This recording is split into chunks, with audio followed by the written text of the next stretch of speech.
if my car starts. Yep, I'll be out there in the 50 below. I'll probably go into work late, but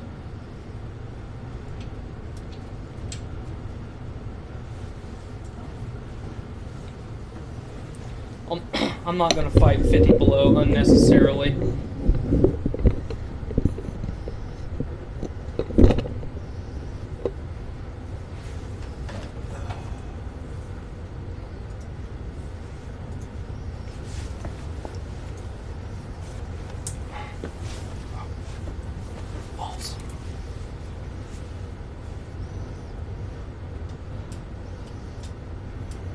Below.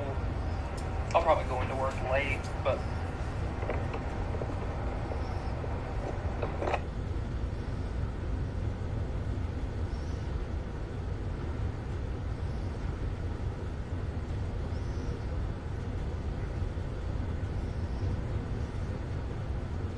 doing some of that Sheritage. That's the latest thing. Adding itage to things. no, it's totally okay.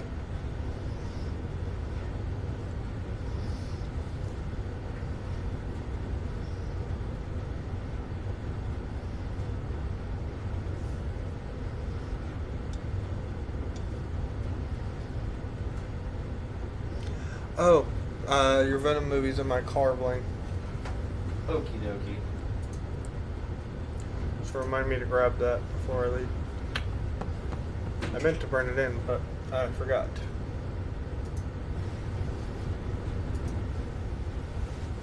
Sweet. Alright. What the hell? Ethan Henderson. Speaking of people who look way different without facial hair. That's him. How? It threw me off, man. When I walked out, I immediately went, "Who the hell is that guy? I look like a totally different dude. And why does he have a Patriots hat on?" Did you say I'm more or less handsome? Let's just go ahead I and think it start depends on your definition of handsome. I'm asking your I feel like, definition. I feel of like this handsome. conversation needs to happen while we're recording. Okay. Whatever.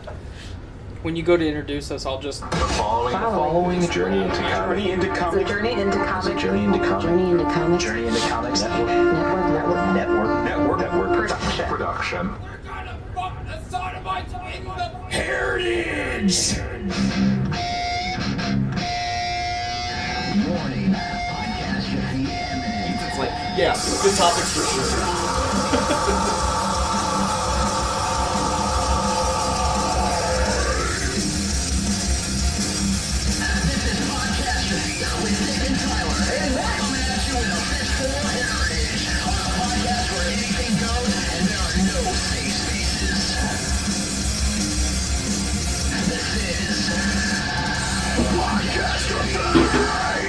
What is up, everybody? Dick here. This is Podcastrophe, episode 74. I'm your host. And my co-host, Matt, is here. What's up? Hi. Hi. And we have this other guy over here. I don't know if I should call him Tyler, I killed Tyler and took over his space. but something's different about him. I'm It's just weird. taking over his life. I'm uncomfortable. I'm like the anti Tyler, You are. except the body type is identical. Like you would think that I would be like super fit, maybe a little bit taller. I would be uncomfortable. Yeah. I'd still be uncomfortable I have because that's blonde not Tyler hair. I know. Blonde hair instead. It's like Fred from Scooby Doo. My hair just always looks fantastic. I'm wearing an ascot. God damn it, Freddie Prinze Jr. Yes, essentially I would be Freddie Prinze Jr. That's funny you mentioned that because that ties into a topic we're probably going to talk about today. He started the topic. So, I did a thing on Sunday. You did. And let me preface this with you texting me earlier today saying you have a surprise for me. And you said, I'm going to shit my pants. And I said, oh? You go, you're probably going to throw up. And I was like, did Tiffany have offspring? No, it's not DEFCON 5. We're at Just DEFCON wait. 3. He said, just wait. And I'm like, okay, this is interesting. I can't wait. I walked in your house, and you and Miranda were both, like legitimately afraid. Like a serial killer. Like, you had just invited a vampire into your home. I wouldn't... And then you realized the mistake that you'd made. I wouldn't say afraid. You looked afraid. I was offended. They've been watching those Ted Bundy files. I haven't started. Yeah. I want to them- start watching them. And they just saw that, and they were just like, dude, this is where it begins. This is when he starts. Yeah. I want to Ted start Bundy watching those. copycat I've coming been at watching you. Punisher instead. Speaking of Ted Bundy, I have this meme that says, we all know who should be playing Ted Bundy. I saw that the other Yep. day. You might have been the one that shared it. No, it was Caleb Buffenbarger. It's Dennis from Always Sunny. David. Is it David? David McElhenney? I can't ever remember that guy's name. McElhenney. I always just say the Always Sunny guy. Yeah, Yep. it's Dennis. Who But- is a fucking sociopath. Yeah. But, yeah, I shaved my face. My daughter was taking a bath. And, I went to the same bathroom and I shaved my face and I turned around to surprise her. Because, you always see the videos, like, on Facebook or YouTube or Twitter or whatever, where it's, like, children who have never seen their dad without facial hair, and then they're fucking terrified. Sure. Conga line over here. Get some juicy nuggets. But I turned around and I called her name and she looked at me and just said, "Oh, hi, Daddy." Like, just wasn't fazed by it at all. That's disappointing. Well, I mean, a little bit. It's kind of like my sister's cat. We tried to scare it with a cucumber. Didn't fucking care at Yeah, all. well, I tried that with my in-laws' cat, and it didn't do shit. Just didn't give it a just shit. looked at this thing like, what the fuck are you doing? Why do you have this in my presence? Why'd you put this big-ass pickle on the floor? That's what the cat looked like. What's this large pickle doing here? Oh, man. But we started the kind of Matt's couch time today by me asking him if he felt. How did I phrase it? Do you If think, you were more handsome... am I more handsome now than I was before? And I replied with, I think it depends on what your definition of handsome. For me personally, I like the beard, but I feel like that's just more you. Because you give off more of the rugged kind of vibe. You're kind of an outdoorsman. Yep.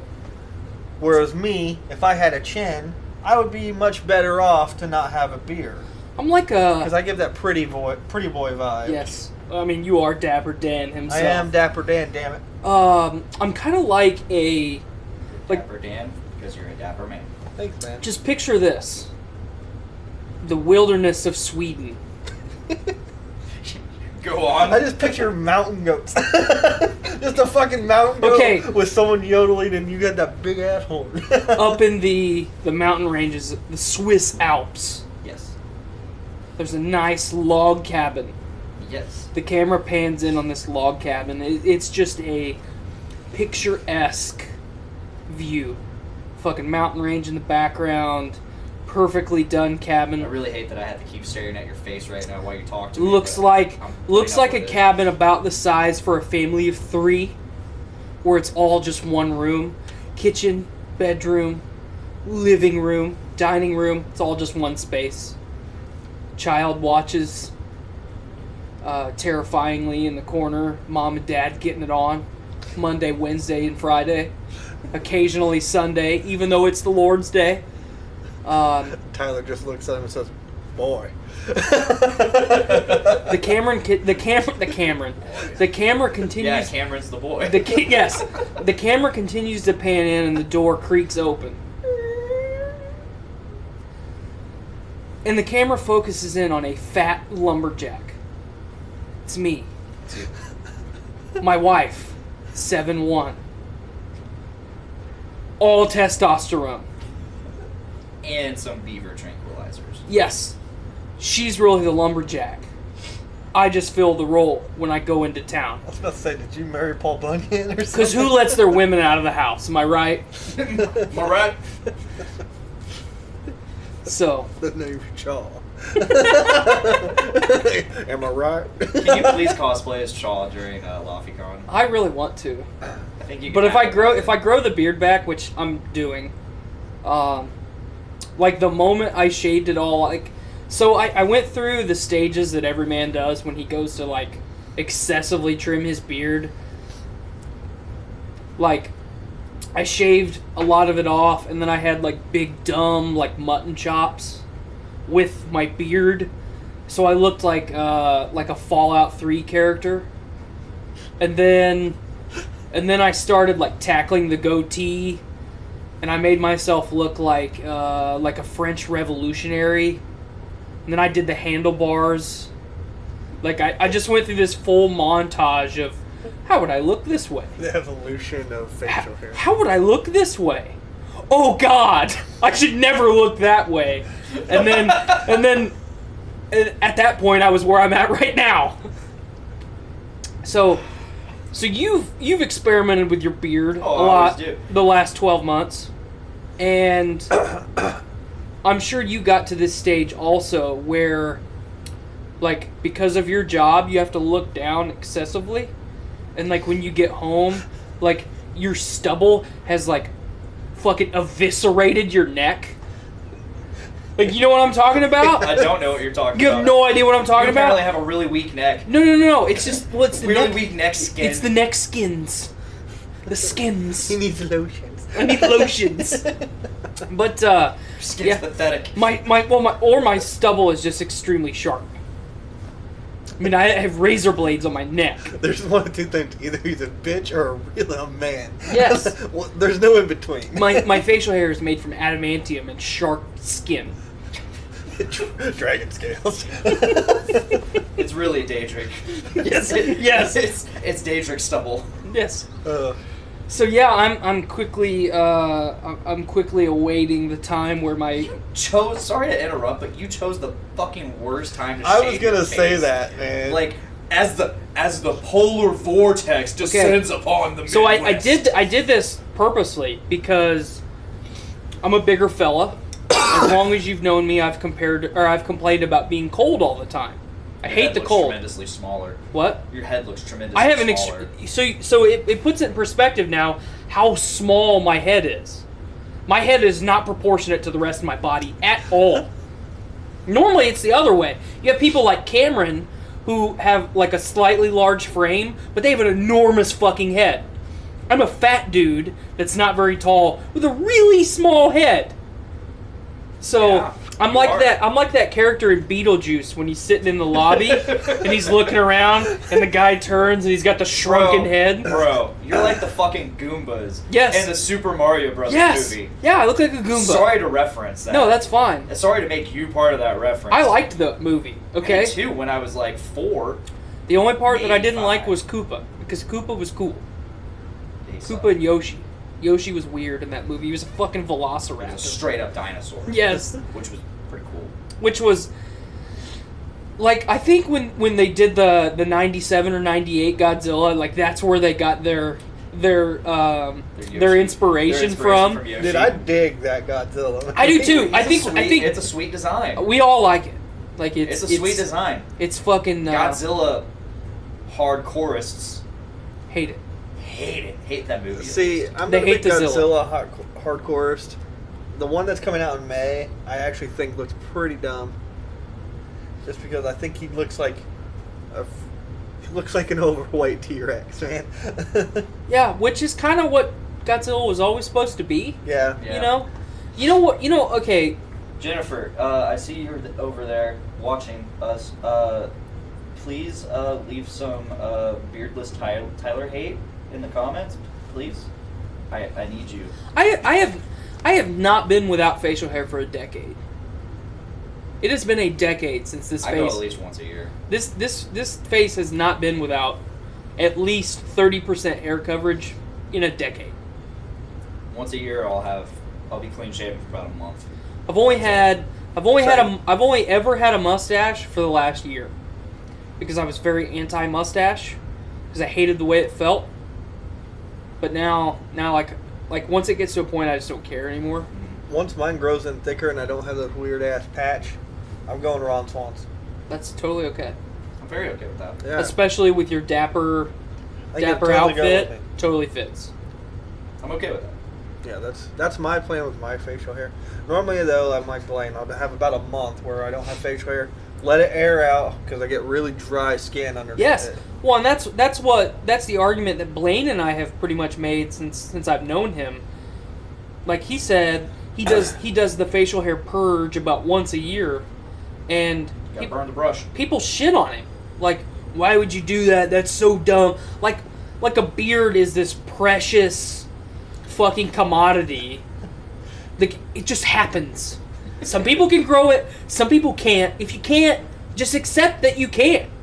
If you can grow one fucking overnight, like, cool. Like, I don't understand why people fixate on it so much. It's like the flannel wearing, slicked back haircut, skinny jeans with the like dress shoes / like weird pointy toed boots. The lumbersexuals. The lumbersexual hipster people, like, they elevated the status of having a beard Yeah. as something god tier. Like no, it just happens because I have, like, your hair and all the hair on your body, all the hair on your body is dead. Like, other than what's inside the root, it's all dead matter. Yeah. You're basically a tree covered in dead leaves. I like to think it as like wearing a trophy of corpses. Yeah, that's totally okay. Like it's all dead hair. The hair is dead, so it's like it's just really just trophies just hanging off. But you put it very well when you said you got to burn the brush, because what happens a lot of times, like after a wildfire disaster, the forest that overtakes the dead portion Grows beautifully. is like way better, way more healthy, on and on and on. And I scared everybody at work too, because they didn't expect this. And they all said the same thing that people that I used to work with you said to you, like, why would you fucking do that? Gotta give the skin some air. Yeah, It needs some fucking air. Once a year, I'll start by doing some funky stuff with it. I'll do the mutton stash, the friendly chops, if you will, the admiral, as I like to call it. I'll do that for about a month. Maybe do a mustache for a week, some form of mustache, and then I'll just get rid of it all. And the whole purpose is to shave it off for a little bit, and then regrow it. Mm-hmm. So it's all even, and then I can shape it from there. Yeah. But what I was saying was I was highlighting how much I hate the cold, especially going into this polar vortex. -50. We're going to hit -50 tomorrow. With wind chill, Yesterday this is, okay. Anyone that thinks that wind chill does not affect inanimate objects is an idiot. Because it does. Oh yeah. It 100% does. Wind chill affects everything the same as actual temperature does. So -50 wind chill is identical to -50 below zero. I told that to my wife. I was like, when they say -50, like -40, -50 wind chill, to me that just says it's -50. It is -50. Not this whole, oh well, the real feel. No, it's -50 degrees. Yes. The air that is contacting your skin is -50. Chemically, industrial strength hydrochloric acid freezes in a range of -40 on. I froze a hydrochloric acid rail car solid in 2014. How did that happen? It had to be at least -40. The actual temperature was not -40. Had to be there. Otherwise it cannot freeze chemically. So anyway,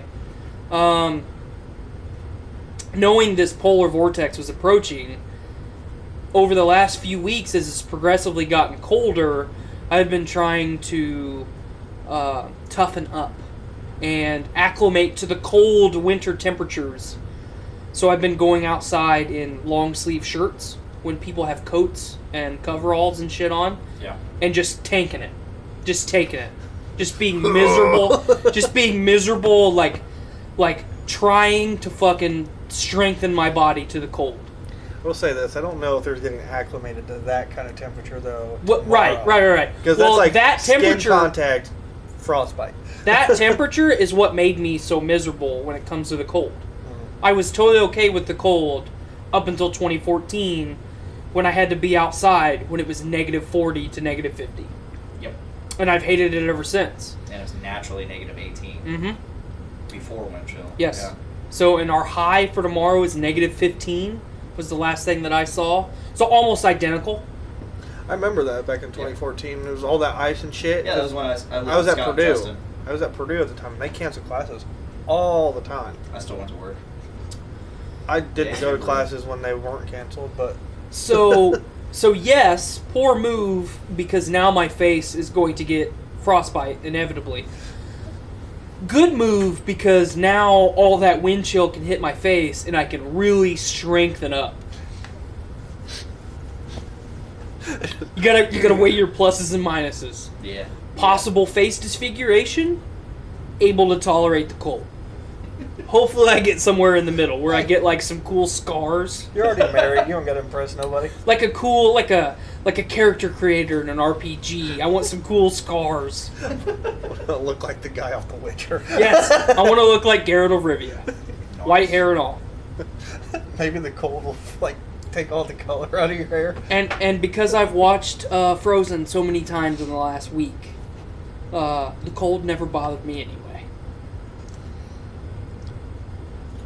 So, I was just asked what. So what are our main topics that we're going to be talking about today? We just kind of been rambling on about some bullshit right Can now. I hit the quick one real quick? Yeah. And just get that one out of the way since Matt's here now. Yes. Can you pull it up for me? what am I pulling up? Can you look up the definition of sabbatical? Okay. Stand by. The definition of sabbatical. Go ahead and read that feller for me. Noun. 1. A period of paid leave granted to a university teacher or other worker for study or travel, traditionally 1 year for every 7 years worked. Adjective. Relating to a sabbatical. 2. Archaic of or appropriate to the Sabbath. Okay, so this is relevant because about 2 weeks ago I was having essentially the same conversation that I've had on this show before about my opinion of teachers being overpaid, not monetarily, but because of the amount of time that they can spend away from work, whether it's paid or unpaid, and still maintain their position as, or in that administration, whether it's a teacher or a professor, you know, whether they have tenure or not, it doesn't matter. So, essentially, I just want to get your guys' opinion on, one, did you know what a sabbatical was? Okay. 2, how do you feel about basically you paying a professor to have a year off? Myself, so if it's a professor, like a college level professor, I think it's very, especially in like a specific field, I think it's very important for them to have time to, you know, study that. If that's what they're, like, I feel like if they're going to do that, they need to take that time to study what they need to study so that they have experience to actually share with their students. And this is why I wanted to bring this up and have this conversation.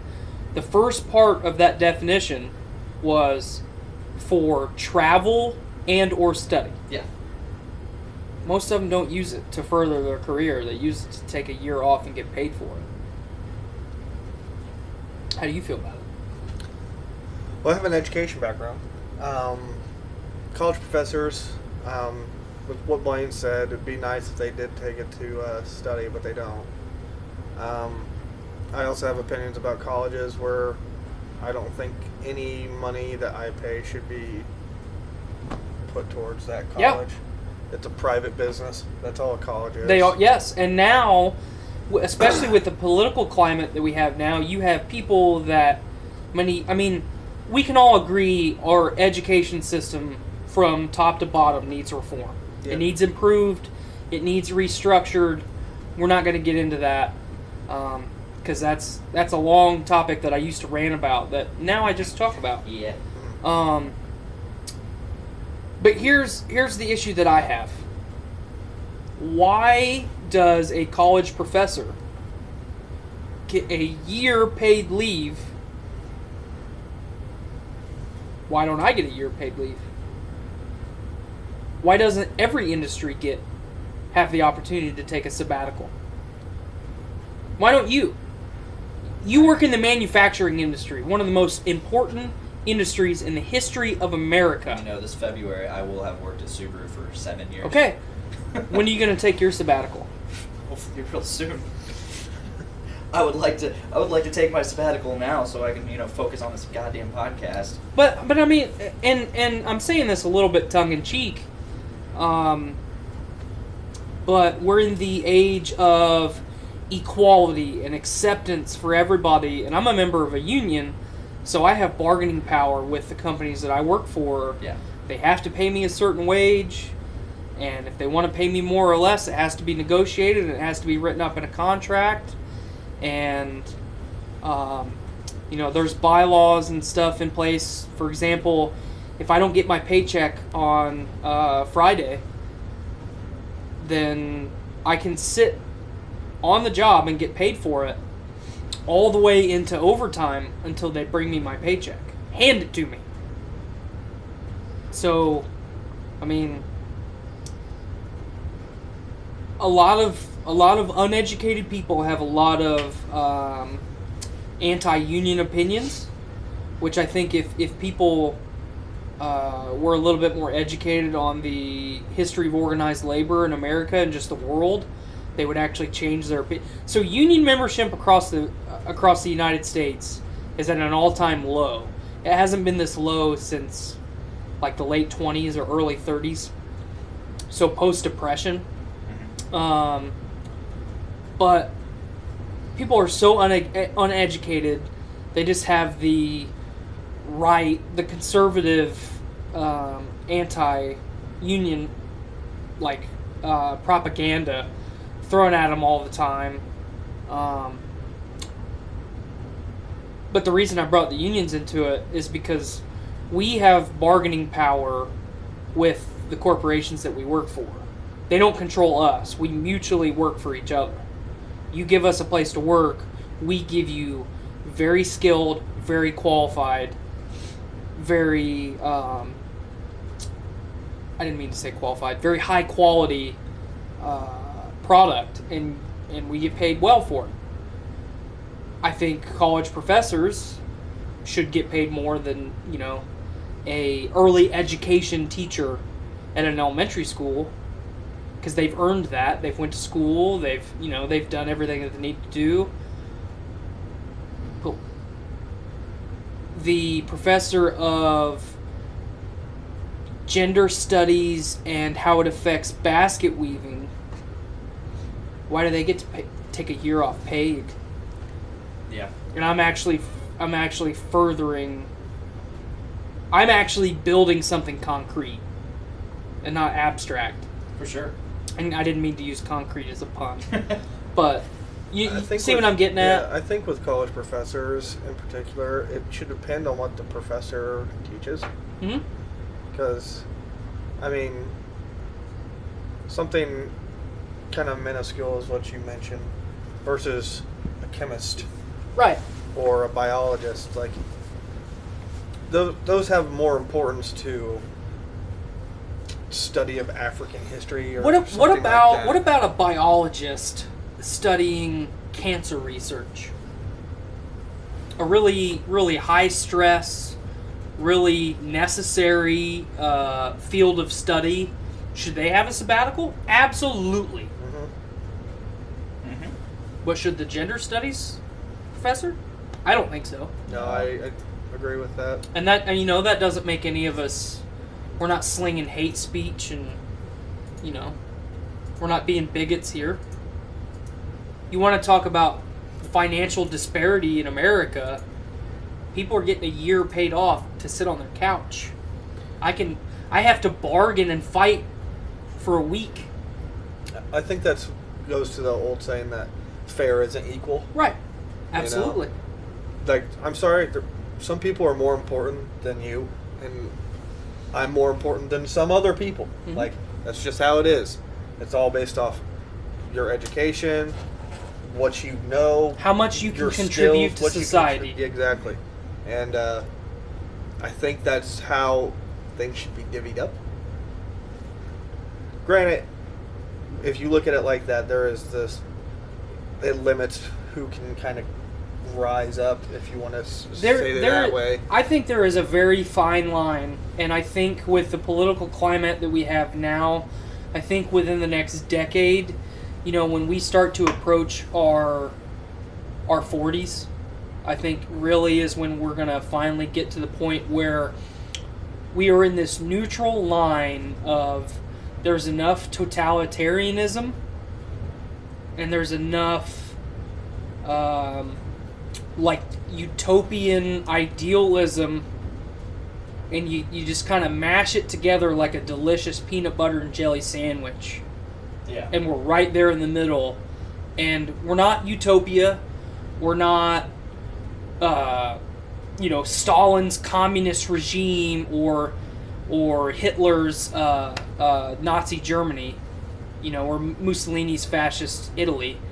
We are right there in the middle where if you work hard, you get what you earn. Everyone has the same right to work hard and get what they earn. And the people at the top aren't just always at the top, and the people that are at the bottom aren't always at the bottom. I think that, with the way that our climate is changing, and I didn't mean to pun that with the polar vortex either, but I'm all these unintentional puns today. Pun master. I feel like we are gonna get there. We might not get to fucking space colonization where I think we should get, but I think we are either approaching complete and total collapse or a little bit happier world for everybody. Yeah. It's completely off topic, and it's kind of like a random news story I heard today. I just kind of want to get your opinion on it. I do want to say we have somebody waiting to be Skyped in.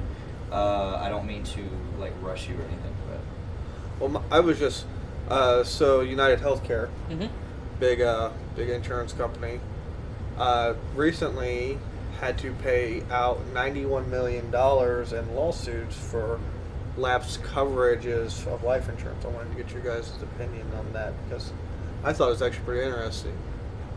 So lapse coverage As on in, the like, part of the they- insurance company they or on the didn't- parts of the individual? The insurance, they didn't pay the coverage that they were Oh. people were due. Okay.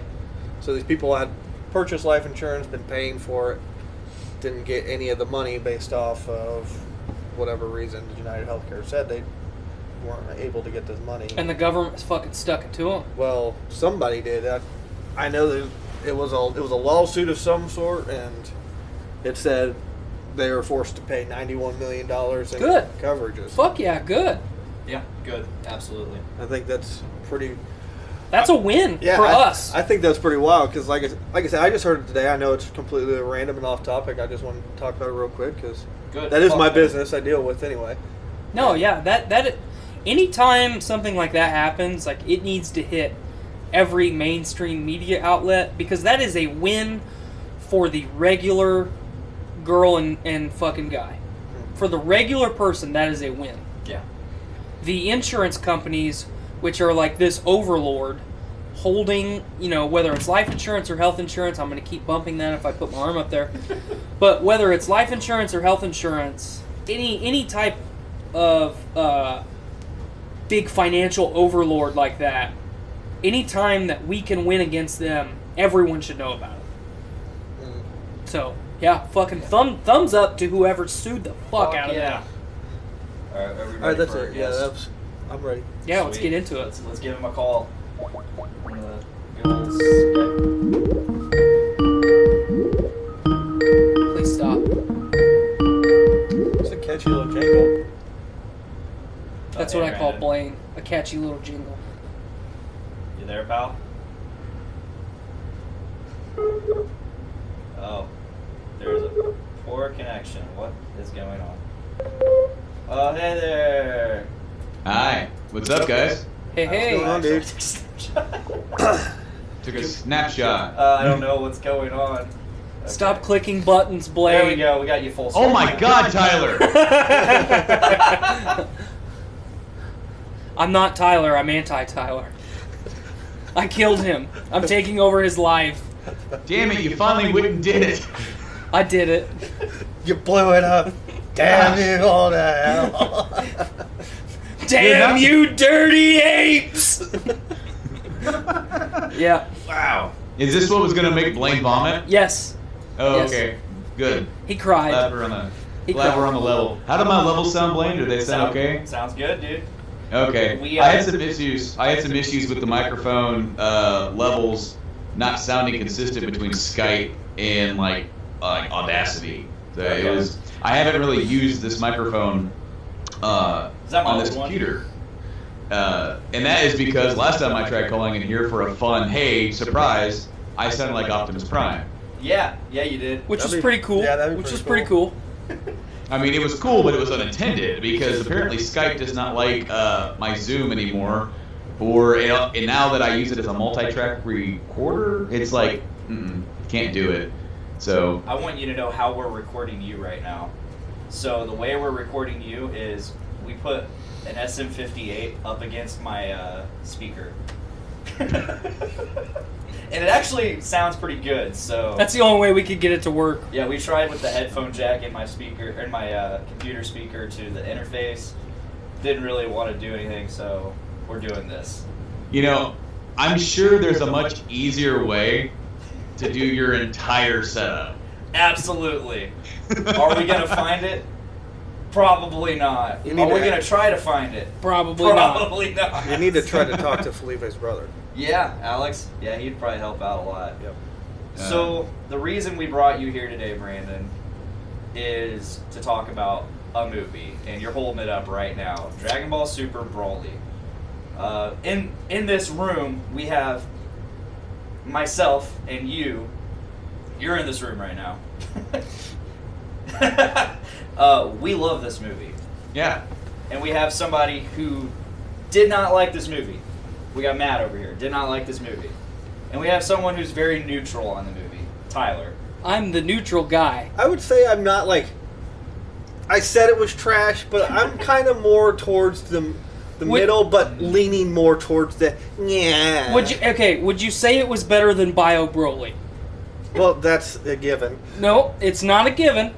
To me, it's a given, so I'm gonna say yes. Is it better than Lord Slug? No. Okay. What about It's not BoJack Unbound? No, BoJack's a cool movie. Okay. It's the best. No, it's better than Broly: The Second Coming is better than this one in my opinion. Okay. Would you say it's better than The World's Strongest? The Tree of Might with Turles. No, Tree of Might was cool. Okay. Okay.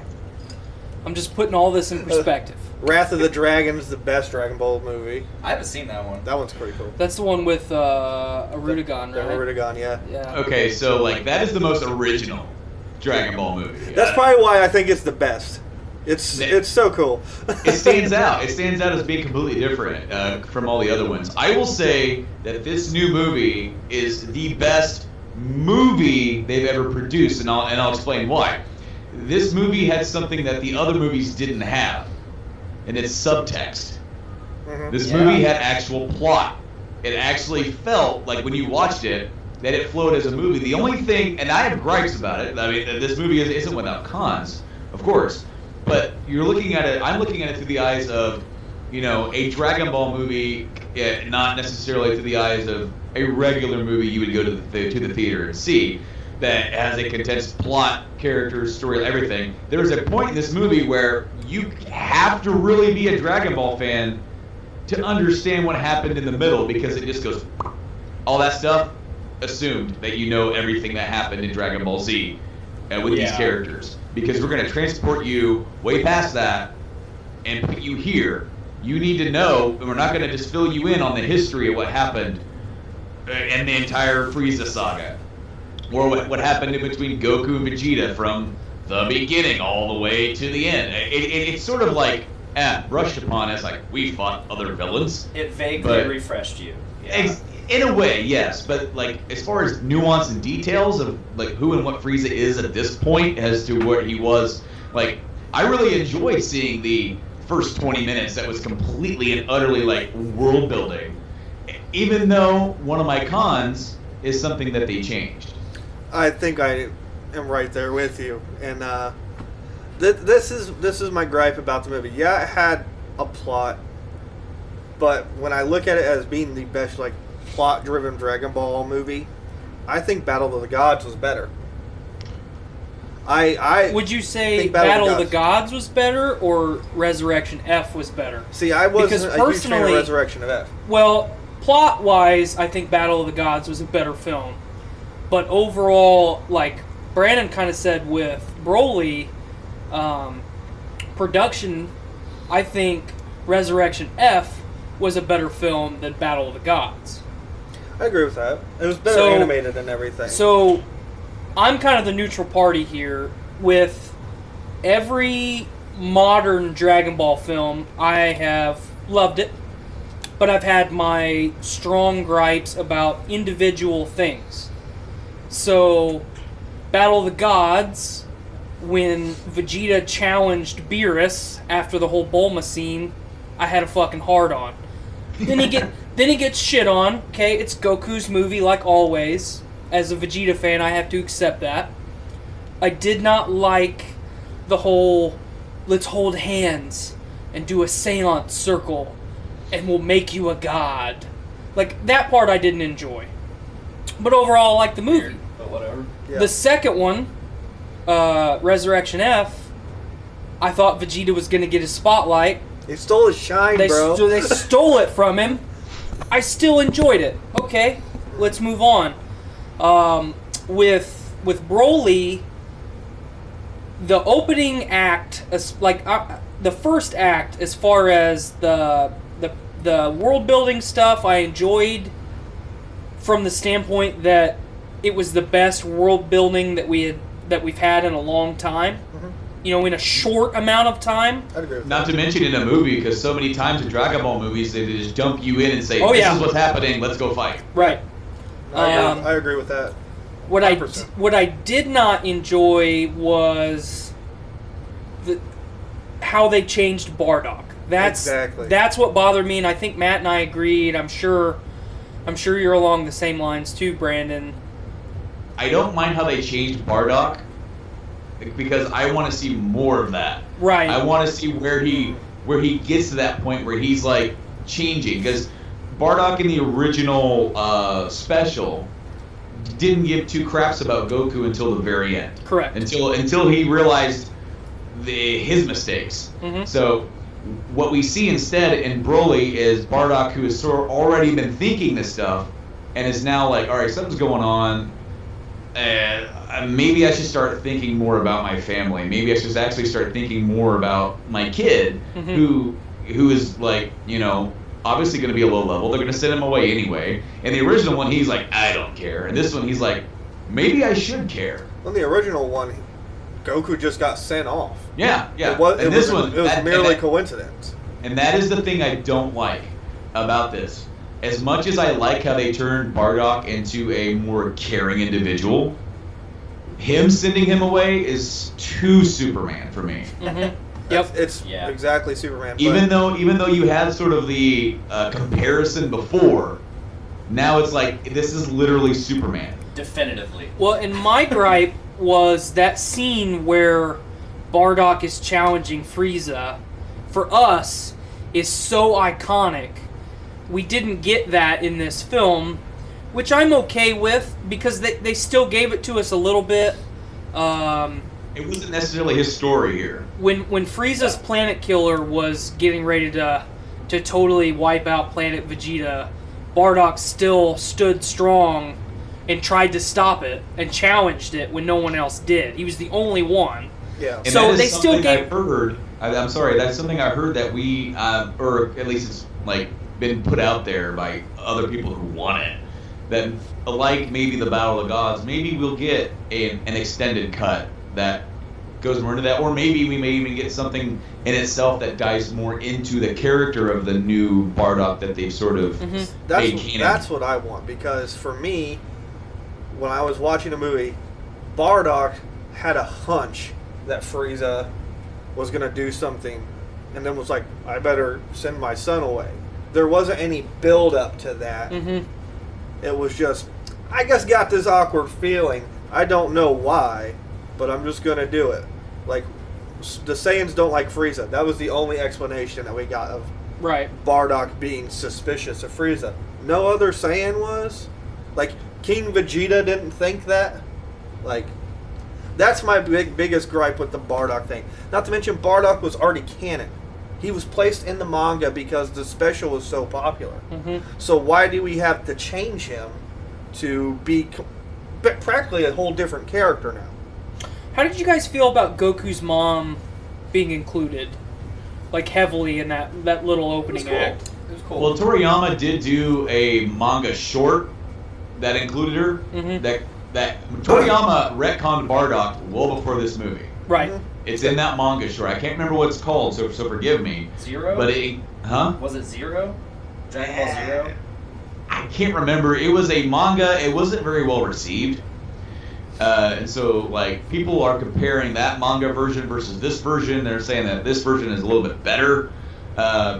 Whereas, like Matt said, where Bardock kind of had a hunch. He really didn't know what was going on. But he just, like, he kind of felt like maybe he should do something. If he's wrong, he'll go get him, right? That's what he said. At least I like that line. He's like, if I'm wrong, I'll go get him. Yeah. But then obviously something happens that we don't necessarily see, whereas maybe Bardock looks into it more, finds out more, and then, oh crap, I gotta stop this. This is a bigger deal than I thought. In the manga, it was more like Bardock's like, nope, he's gonna kill us all. And there's no reason as to why he thought that. He just sort of like, yep, this is what's gonna happen. So they did change it a little bit better for this.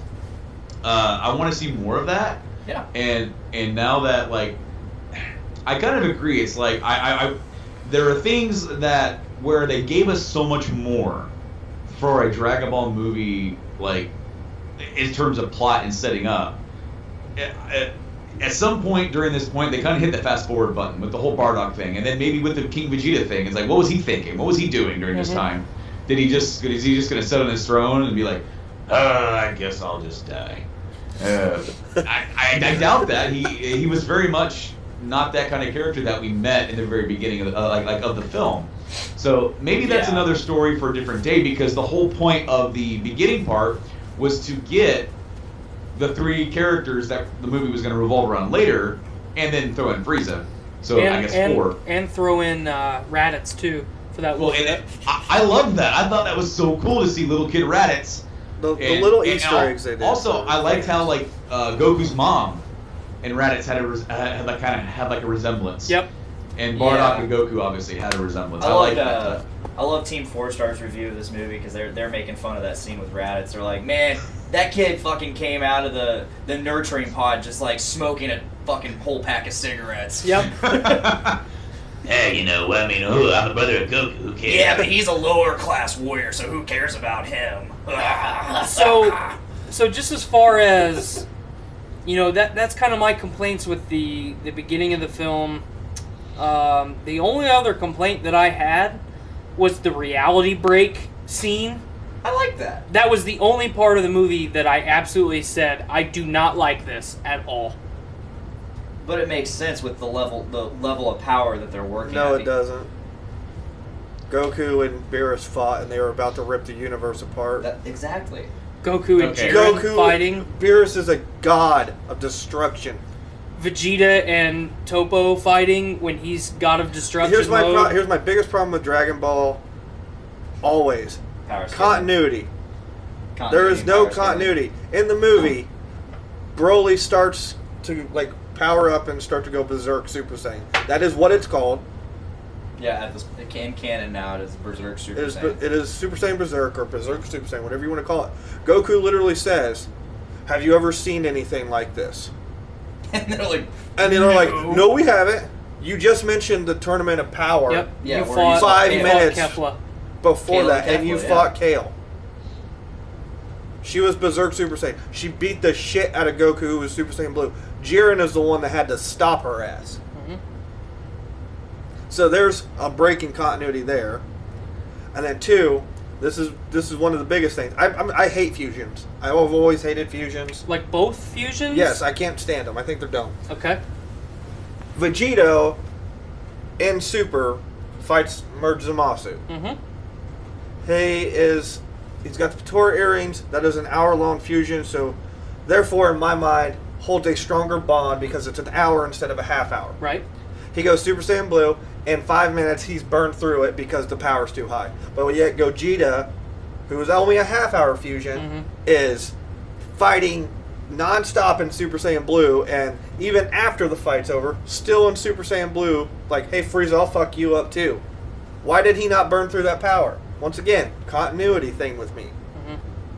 Like, it's those little kind of things that Toriyama does in his stories that just eats me alive. I hated Super. I've talked about this. I think Super is the dumbest fucking thing they ever did. Do you think it's all Toriyama, or do you think it's kind of Kojima-esque, where Toriyama's kind of doing his thing, and everyone else around him is like, you can't do that because of this, and he just goes, oops, do it anyway.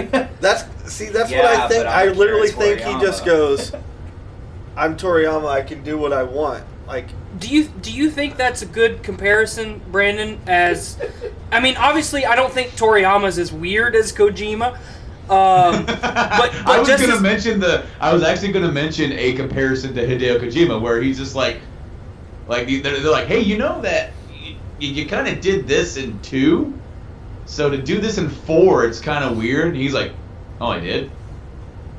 I literally, I don't necessarily know about Toriyama. I think he writes the story because Matt brings up the point about burning through energy. I remember in the Buu Saga, Super Saiyan 3 Gotenks, his fusion only lasts for 10 minutes. Yep. But Super Saiyan 3 Gotenks lasted full half hour. No, 10 minutes. But that 10 minutes went for 7 episodes. Well, again, I mean that is again, that's the Frieza Saga who had 5 minutes and that was 12 episodes. Like, that's how it is. Yeah. I understand that, but they literally said that their fusion time is shorter. It's not a full half hour at Super Saiyan 3 because it consumes too much energy. So if it's Super Saiyan 3, what is a Super Saiyan Blue is going to be? Well, that energy is more contained, isn't it? And it isn't a different energy. Yeah. Yeah. Well, yeah. It's God it's key, energy. But then why is Vegito a God fusion burning through so quick? I don't know. That's one of my gripes with it. I hated the reality bending thing. That shit made me almost have a seizure. So that was cool. Matt is epileptic. So I am epileptic. That'll do it for you. Remember when we took you to a concert to see if you'd have a seizure? You tried, yeah. What a dick. Dude, he's an asshole. Mayhem Festival. But again, Oh man, go to a laser rock show. Broly has been one of my favorite characters since the introduction of Broly, the legendary Super Saiyan movie. Broly's story overall was better, but then at the very end, they're going to turn him into like this anti-hero kind of thing. I don't like that. So I just want him to be evil. So let's rewind this a little bit. How do you feel overall about this iteration of Broly? Just overall, start to finish. I received it very well. Yeah, I like it. Even though I agree with you a little bit, that ending sequence I didn't care for 100%. But if you look at it from not just Broly as a character, if you bring Goku into the mix, it totally fits with his character. Yeah, no, I agree. Everything made sense with that. So I appreciated that. What I did not like was now we've got like a pseudo love story brewing between small alien eye candy and G-Lai, thank you, hot piece of alien ass and giant Broly. Fucking man meat there. Just man meat. Nothing See, but that hair. doesn't bother me, man. Like, that whole thing doesn't bother me, dude. Like, he's been alone on a planet for this entire time and got nothing. Give this guy something. And he didn't even know what water was. They definitely got like a Tarzan and Jane thing going on. Well, see, for me, that's part of it, too, is he's been on a planet alone with his father, who was very cruel the whole time. Electrocuted that motherfucker. So, the fact that he is so different than his dad kind of makes me go, that's not realistic. He would be very brutal because that's all he knows. Do you think that they kind of blended old Gohan into Broly a little bit too much? Because if you think back to young Gohan, I like that comparison. he only had power when he was fucking pissed off. Oh, you're talking like Saiyan Saga or Frieza Saga? Yes, I'm talking. Even Cell Saga. Yep, Actually. I'm talking early. I'm talking young, Teen Gohan and earlier. He was only really relevant when he was getting the fuck beat out of him, or he was really, really pissed off. Yeah, now that you mention that, I actually didn't think about that, but yeah, it's a solid comparison. Which is so sad, because when he was Mystic Gohan, he was actually stronger than Goku at Super Saiyan 3. Well, and there was a lot of people that complained, and this is why I brought this comparison up, there was a lot of people that complained with Super that Gohan wasn't featured enough. He's not even in this movie. He reobtained his mystic powers in Dragon Ball Super, which, you can go anywhere you want with that. He goes 88 episodes of being completely irrelevant. Yeah. To all of a sudden being the fourth strongest character in the show. Yeah, absolutely. And then being a total fodder character in the Tournament of Power. Total. You might as well have had Yamcha show up. I wish Yamcha would have been in it. If Yamcha would have won the Tournament of Power, it would have saved the whole arc for me. I don't care. It would have literally saved just this fucking useless guy hiding the whole time. And then when Jiren gets knocked out, they're just like... He knocks Jiren out with a spirit ball. That would have been a Wolfang fist him, man. Yeah. But poor Yamcha. I love Yamcha. That's Goku's true dad. So that during that whole ending sequence, that was all I could think about. I couldn't think about Broly as a character. I just thought about young Gohan because that's what it made me feel. This dude is just a fucking gentle giant, essentially, and he was only that way because people made him that way. Absolutely. You know what? I actually like something that was, it's never mentioned, but when you stop to think about human psyche and think about what he went through on that planet, like, I can definitely see him being a victim of depression. Absolutely. And being just very down, like, in everything, and only, like, his dad prod him, and then get him so pissed off that he would shock him to get him to calm down. Right. So he's almost kind of like a caged animal, where it's like he can be very docile, and then you start poking and prodding. I actually like the fact that he's going to be possibly around for further stories, because he can be a potential ally who is uncontrollable.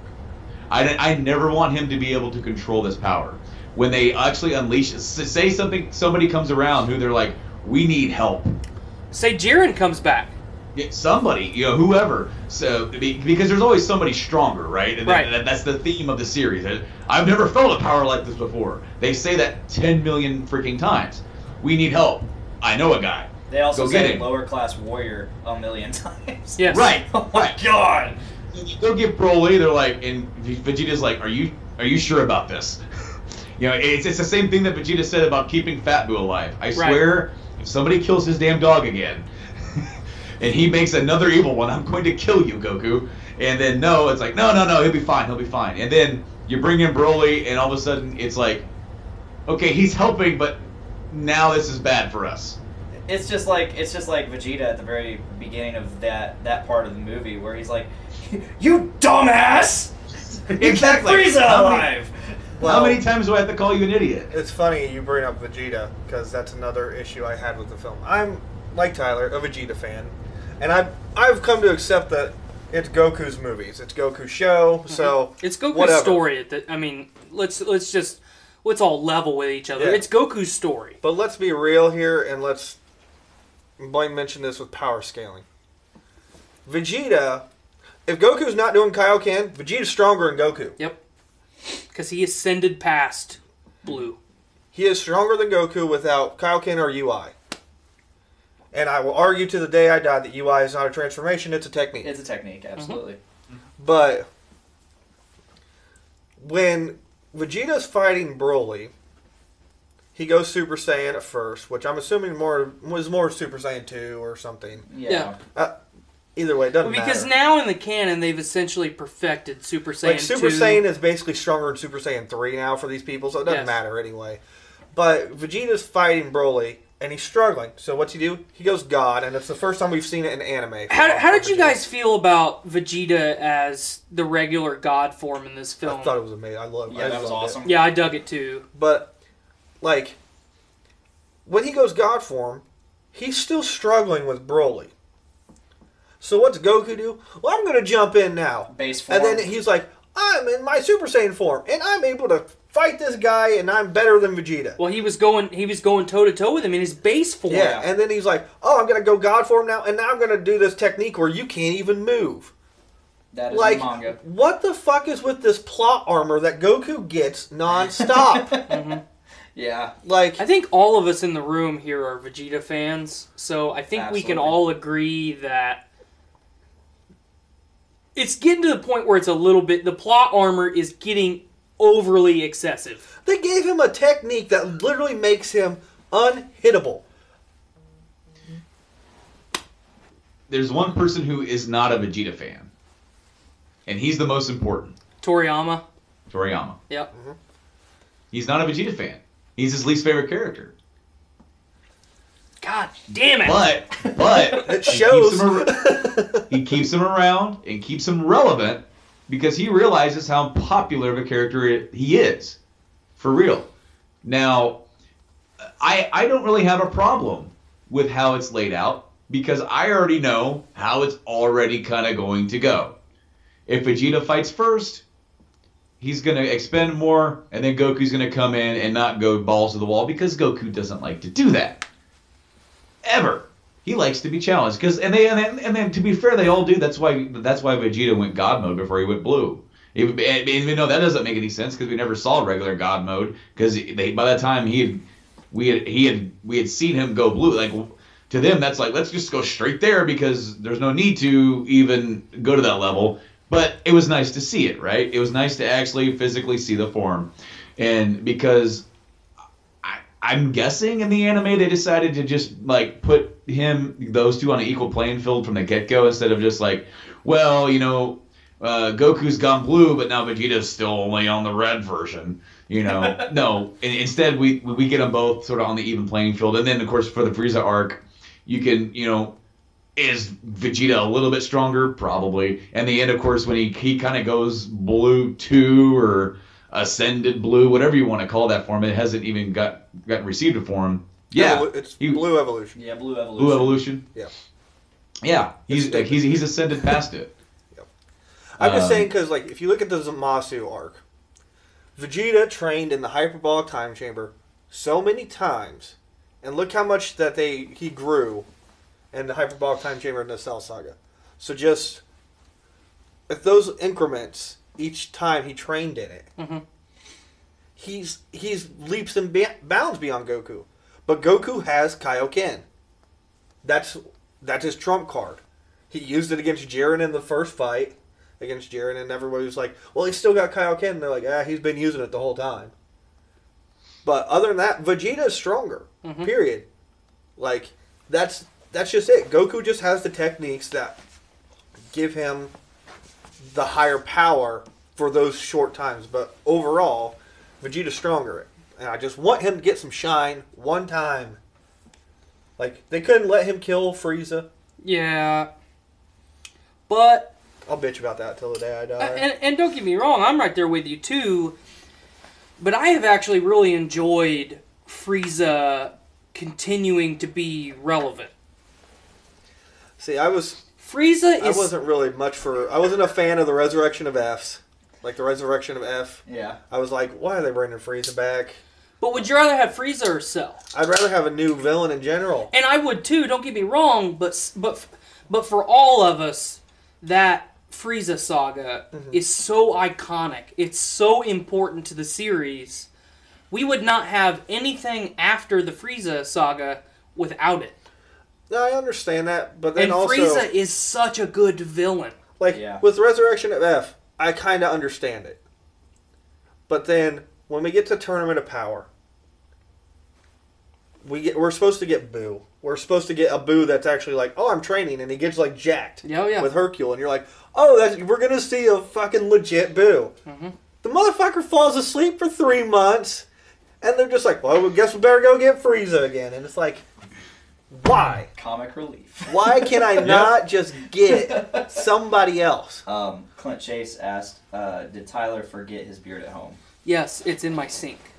And yes, we're kind of talking Dragon Ball Z lore. We're mostly talking Dragon Ball Super Broly. But for me, it's just animation-wise, super cool movie. Broly was a lot better than Goku cried as a kid, so fuck this kid. Yes. And then, But there was a nod to that. I so much appreciated that part of the fiction that they changed. I wish they would have kept the fiction of Vegeta being kind of just enamored by this person, just completely scared and terrified of Broly. Because that was part of, I think, the allure of Broly. Is this, Vegeta, who was the second strongest character in the first Broly movie, was so scared and petrified of this guy that he couldn't do anything for the longest time. And he's just watching his friends and family just get ripped apart. So I wish that's something they would have kept in the movie. He's so cool! Basically. I wish that's something they would have kept. Once Vegeta realized what this guy was, I wish Vegeta would have been like, we're not going to win this, Goku. And been terrified. But instead, we didn't get that.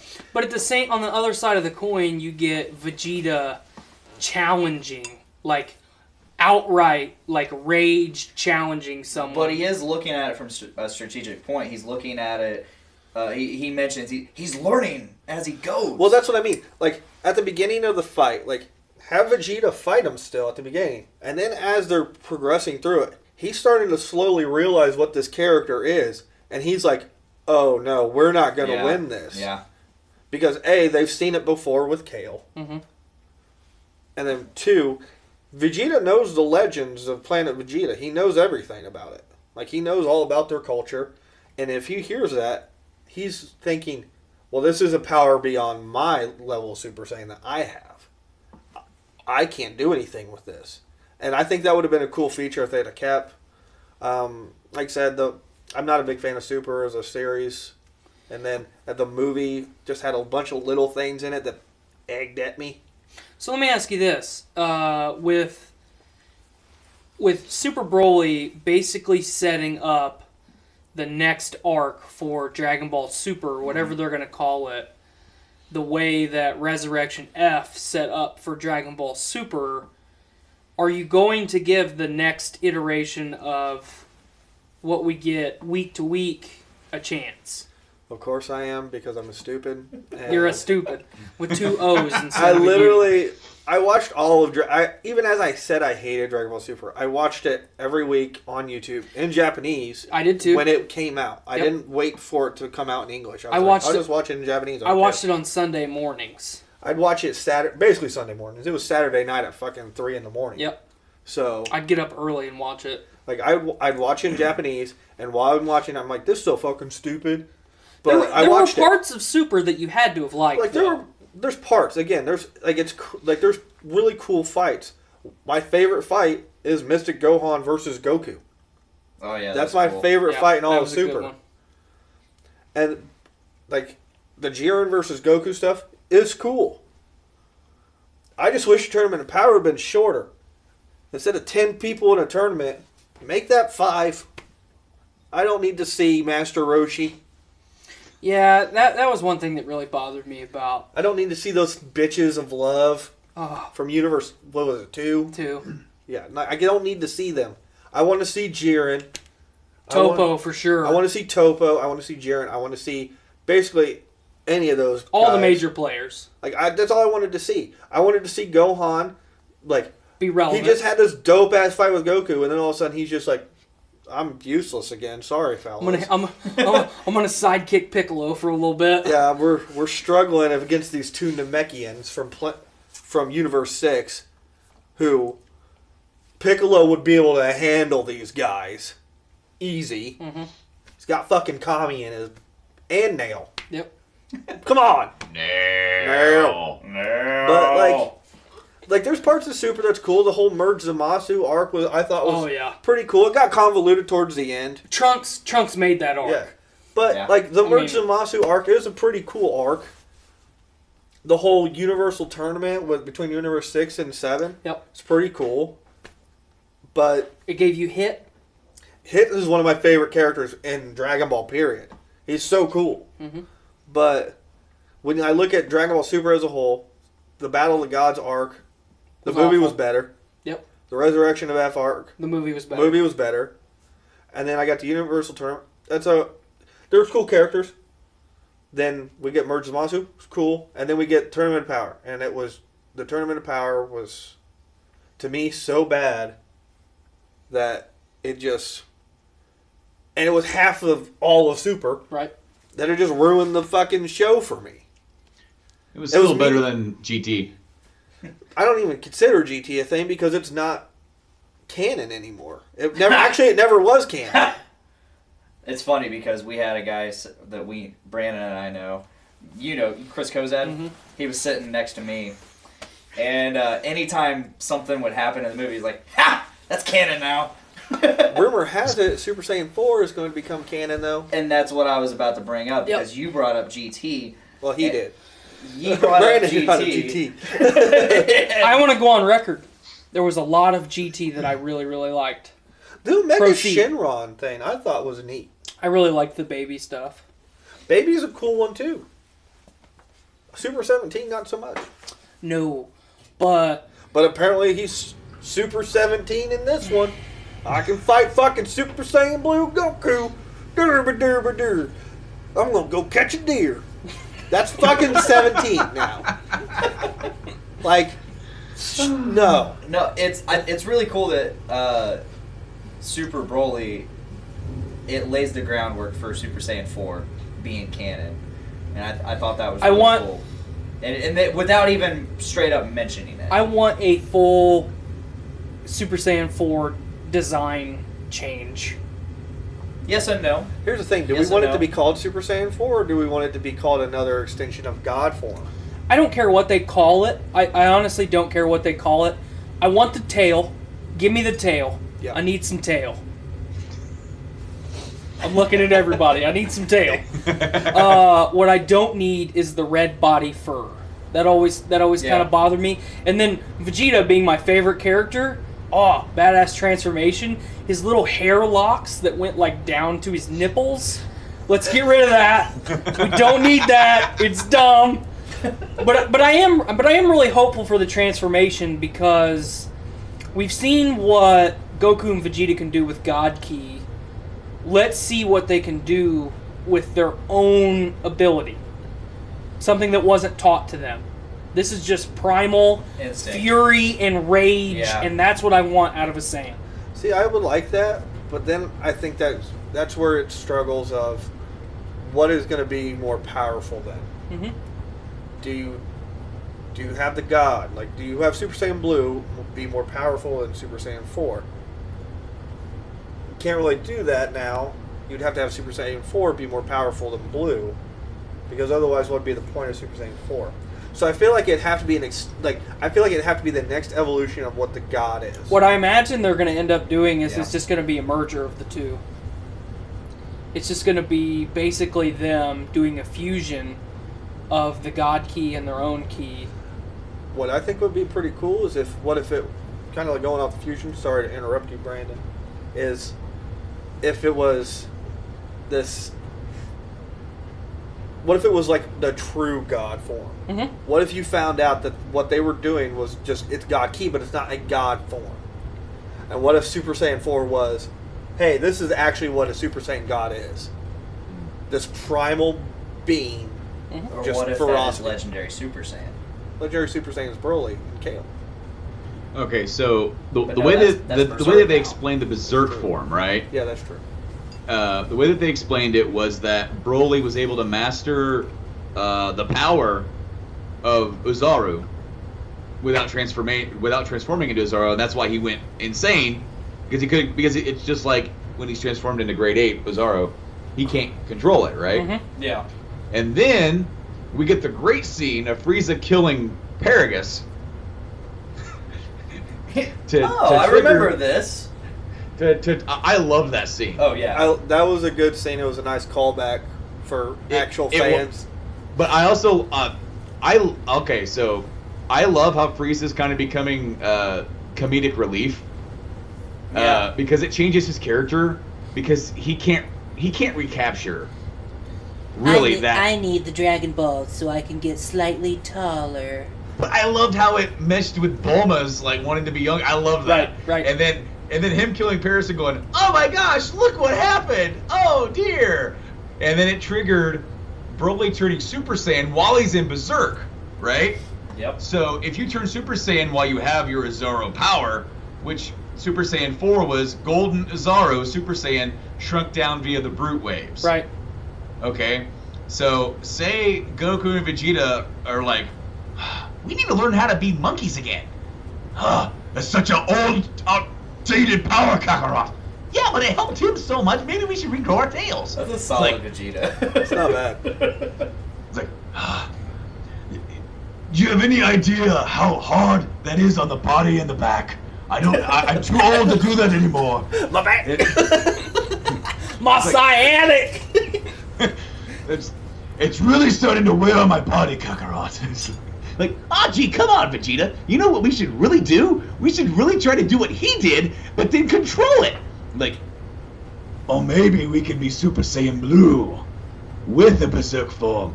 Super Saiyan Berserk! That's it! Oh my God. So maybe a form of Super Saiyan 4 is using the Berserk form while utilizing the God Key like within itself.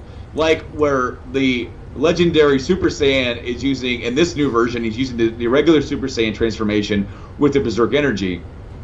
And I'm not sure if that's how it's, like, how they're doing it or what, but that's just kind of how I thought, is like, instead of becoming an actual form of God, maybe utilize the Super Saiyan God Key with the Berserk form, and it creates some sort of new transformation for them that is like what Blaine said, or like an amalgamation of the two forms.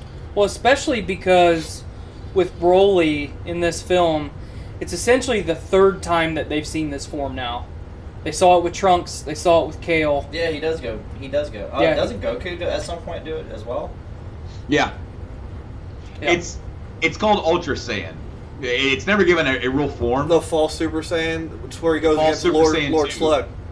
Well, no. In the Hyperbolic Time Chamber, when Goku's trying to find a Super Saiyan 2, Ascended Saiyan, right at the same time as Trunks is like all brah and brolyed out and punked out, Goku does the same thing, but he's like, no, this is too bulky. I'm not going to have the speed. The Ultra Super Saiyan, then? Yeah. So essentially they've seen it 3 times. So I like that it's essentially going to be a focus of the show, if that's the route that they go. And I didn't mean that to rhyme, for show. I look back at Brandon. I killed him. He's like, I give up on this. I would like. My wife's trying to text me something, and my phone's wigging out on me, to the point where like I said yes, but when I hit enter, it must have hit something else, because then she's like RSVP, and I'm like, what are we RSVPing? They broke reality again. Yeah. I think I would like the idea of like a kind of like a fusion or amalgamation of like the two. Mm-hmm. But you hate fusions. It's not. It's a different thing. It's a different. Is it the concept. dance? Is the dance what really hones it in for it's you? the attitude of the characters that are fused. Okay. Like, Gotenks is so. I think it works for Cocky. Gotenks. Because they're kids. They're kids. Yeah. But then you have Goku and Vegeta. Oh, hey, Wyatt. Hey, so this is my kid Wyatt. He coming here to say goodnight. Come here, kid. But with Is he an old man too? Are you an old man? Who is that? Is that Tyler without a beard? No. No? What are you saying? I told you I'm anti-Tyler. He's anti-Tyler. Is that Blaine, Tyler, and Matt? Yeah. Yeah. Can you say hi to everybody? Hi. Hey, Wyatt. Are you on a podcast? Oh no. Oh yeah. Okay, hey, so what are we talking about? Do you know what this is? Yeah. What is that? It's Dragon Ball. Yeah! I just do this. He's like, I'm not going to bed now. I'm doing a podcast. Raisin right. Anyway, hey, you gotta go to bed though, okay? Can you give me lovin'? I love you, bud. Mwah. You go and lay in your bed for a half hour to an hour and not go to sleep. Hey, I know how that goes. Me too. I don't. Is that cool? That's my green screen. Don't go back there, though. No. Get out of here, kid. Yeah, sorry about that, guys. You're all right. It's all good. But I would like the idea of like the kind of a few. But you asked me why I hate the fusions. It's the attitude. I think it works for Gotenks, but then you get Vegito, and he's this cocky, arrogant douchebag. Why? Vegeto's not cocky or arrogant. I mean, he's arrogant. Yeah. And Goku's confident. But would they literally be shit talking the entire time while they're fighting? I don't think so. And Gogeta's the same way. I like the original Gogeta from Janemba because he didn't say shit. He whooped the shit out of you. God, I want Janemba back as a villain. He's amazing. He's so cool. But like, I just don't like the idea of fusions. I want them to get stronger on their own. Do you remember the GT Super Saiyan 4 Gogeta when he's gonna do like the Kamehameha and they're like and he just like streamers Yep. Like that's the kind of shit I'm talking about, man. Oh, Like- that's Japanese humor. Yeah. But so is One Punch Man, and it's fantastic. But anyway, I would like the idea of like Super Saiyan 4 coming back. What color hair do you want for it? White. I want the black. I'm down for the black. I want white. Can they have white though? Because of UI. Yeah, but more that's silver. yeah, that's his regular hair color with gray.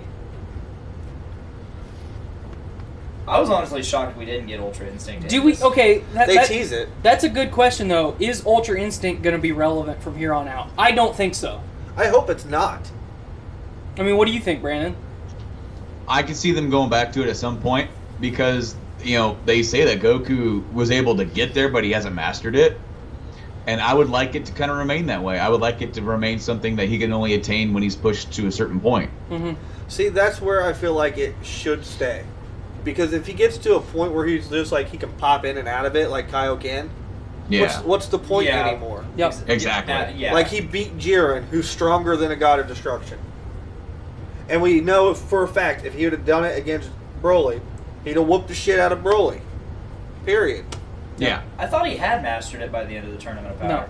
They No, said no, he no. did, but he was literally at the end of Dragon Ball Super, him and Vegeta are like sparring, and Vegeta says, "Where's that Ultra Instinct, Kakarot?" And he says, "I don't know. I haven't been able to do it since the Tournament of Power." Yep. Maybe he's mastered it while he has it, but because he was able to do it offensively, right? Well, yeah. So he mastered using it. But He not did not triggering master. it. Yeah, he cannot just say, "Well, I'm going to do Ultra Instinct now." It's more of a state of mind than it is anything else. Right. Like, It's there when he really, really needs it. Well, Yeah. it's there when Like- his body like- is pushed like it to the kicks in, point you know, where like- he can't do like- anything. it's like desperation. Yeah. You know? I get it, yeah. Like, there was no way he was beating Jiren. His body knew it. His mind knew it.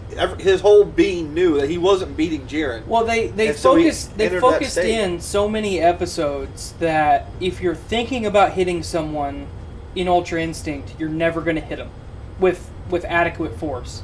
If you're thinking about dodging someone, you're never going to be able to dodge them. Never fast enough. So the way that it makes sense in my head that when Goku got pushed to that limit, his mind gave up. And when his mind gave up, his body did the rest. Well, for me, That's the only way it makes sense to me. For me, the I like first that time he analogy, used though. it Yeah. was the first time he used it. He got hit with his spirit With bomb, his own fucking spirit bomb. and his body was done. Yep. Dunzo. And it just from there on, it was just all right. Well, we're gonna take over. Like, because The midichlorians as kicked far in. as they haven't said it, but Goku's a prodigy. Yes. That's what he is. He's a fighting prodigy, and when his body just has nothing left, it just kicks in. I'm trying to go through it, man. I'm He trying used, to get through he used the power of the Force! God damn, I'm broken. But I would like it. I'd like if UI just stayed at a point where it's like he can't tap it. The only way that it ever gets tapped is in just pure desperate. If Jiren shows back up. Dude, Jiren's one of the coolest characters I've ever had. I Jiren's don't Dragon Ball. I don't like his design, His design but I is really terrible. dug the character. Yeah. I loved him. I would have really liked Topo, but I also don't like the design. I don't like I dug the fucking Ginyu Force, okay? You don't like their uniforms, do you? I don't like their uniforms. I don't like their character models. They're fucking... like, Jiren's whole squad is just fucking amped up Ginyu Force. Who did I say was like Raccoon? We were talking. It was I mentioned somebody reminded me of Raccoon. Cameron reminds you of of Raccoon. Raccoon. Cameron is Raccoon. Dumb idiot. One thing I wish they would have done with Jiren, I thought was actually it was a cool fan theory I heard, and I think you and I have talked about this, Tyler, is you know how like in the Tournament of Power he just sat there and meditated for like the longest time, and there were so many theories on why he did that, and some people were actually theorizing that all he was actually just this empty vessel that the God of Destruction for Universe 11 like implemented his like spirit in. He basically channeled power into Jiren. And he just... It was basically they were fighting the God of Destruction from Universe 11. That's why he was so strong. Yep, I really dug that fan theory. I thought that would have been a really cool fan theory. It's like Goku fucking chalking up a spirit ball, or spirit bomb. Spirit ball! Spirit bomb, except with the body instead of a fucking energy ball. But, Destructo Disc! I think with Super Saiyan 4, or Super Saiyan God, Primal, whatever we're going to call it, I want the black hair back. I'm down for black hair. I'm cool with the new design. I'm cool with the, we can just keep going around the rainbow of the colors if we want to. I don't care. I mean, I thought Rosé was kind of funky, but cool. I was going to ask that. Is somebody else going to achieve Rosé other than Goku Black? Well, see, and that may have been actually unique to Goku Black due to the Zamasu and everything. And, it was almost like he was utilizing his ki and learning how to use Goku's body and do a transformation. Yeah. It was a little bit different in concept, but I'm super stoked for this movie because I don't really have a lot of things that I didn't like about it, and I felt like that. Just to reiterate, I felt like from beginning to end, it kind of had a good flowing arc. It set up things. It actually gave Broly a character, which I'm actually okay with. And the sheer success of this movie ensures that we get a lot more Dragon Ball in general. What was it on the opening night? It was the number one movie in America. It was $7 million opening night. It was the biggest. It was the top number one movie in America until that weekend, until other movies came out. Until Glass came out, yeah. But in a week, it had made about $80 million. And this is for an anime movie, Dragon Ball, which is 20 years since it was at its height. For only having one showing a night. If it was even showing on that day. Yeah. Yeah. And select cities. Exactly. Not every city put it in their box office. It's got tremendous limitations put on it, yet it is still kicking ass. Yep. As a Dragon Ball fan, I've never been more excited because this is what I wanted back in 2000. It's for it to be this big and this hyped and everybody. What I loved about when Blaine, I, and Mike, and even Kozad went on that opening night, and Matt, unfortunately, you were unable to go because it was sold out. This is some bullshit. I was at class. Everybody was there to see this movie, and it was a genuine reaction. People laughed at the funny moments. People got excited. People started turning to their friends. It was like, oh, and got excited. It was almost like we went and saw Star Wars, on the opening night. Oh, it was that a level of excitement. There were people from all sorts of ages, kids, adults. Even we saw an old dude with rainbow hair and with a bald spot wearing a Arizona t-shirt, playing a Nintendo Switch while having a game design textbook. Yes. I know that's a lot to take in, but he was there. He was. We had that Diversificast too the following week. That's awesome. I'm so excited that so many people went to see this movie. I know that some people went straight to the box office to buy tickets for the next day. I know Kozad went the next day because we only got this little poster, postcard thing. I grabbed 5 of them. They actually got playing cards for some sort of card game, and they got a Gogeta card, right? Well, when we went and saw the original Broly film back in September when they aired it in the theater, we got the Broly card of the original Broly. Cool. And Kozad's kid, that's his favorite character is Broly. So I gave it to Kozad to give to his kid, and because his kid was so excited. That was like me as a kid. I'm seeing myself like. Right. And I know Kozad sees himself. Kozad sent me a video of his kid getting it, and he's it's sitting on his couch, and he's just like, "How did you get this?" And Kozad said, "Like I said, I know people who kill people." Yeah. And like he was just so stoked for me to give that to him, and then he wanted me to see how stoked he was, and I'm like, I'm just so excited that I can make that kid's day. And I know this movie, it made my day, it made a lot of people's day. Matt, I wish you liked it better. Tyler, I wish you liked it better. No. Even though I'm maintaining my stance as the neutral party, I still loved it. I still think it's on par with Battle of the Gods and Resurrection F. Yeah. For me as a fanboy, I'm not going to shit on it because because if I shit on it and everyone shits on it for the little stuff that we as fans can nitpick about it, we're just going to stop getting it. Yeah. Toriyama was to the point where he did not want to do this anymore. He was done with this story. And if we sowed the seeds of doubt in the franchise any more than it already was, he's just going to give up. Because he doesn't have to do it anymore. No. We are going to get, they've already said they're doing more episodes of Super. The manga has continued on. I haven't been reading it, but I've kind of been up to date a little bit. It's taken them back to New Namek. There's a new villain, and there's things with Dragon Balls going on. So I'm excited to see more. I'm excited to see where the anime takes it. Do they follow that arc? Do they pick up right after the Broly thing?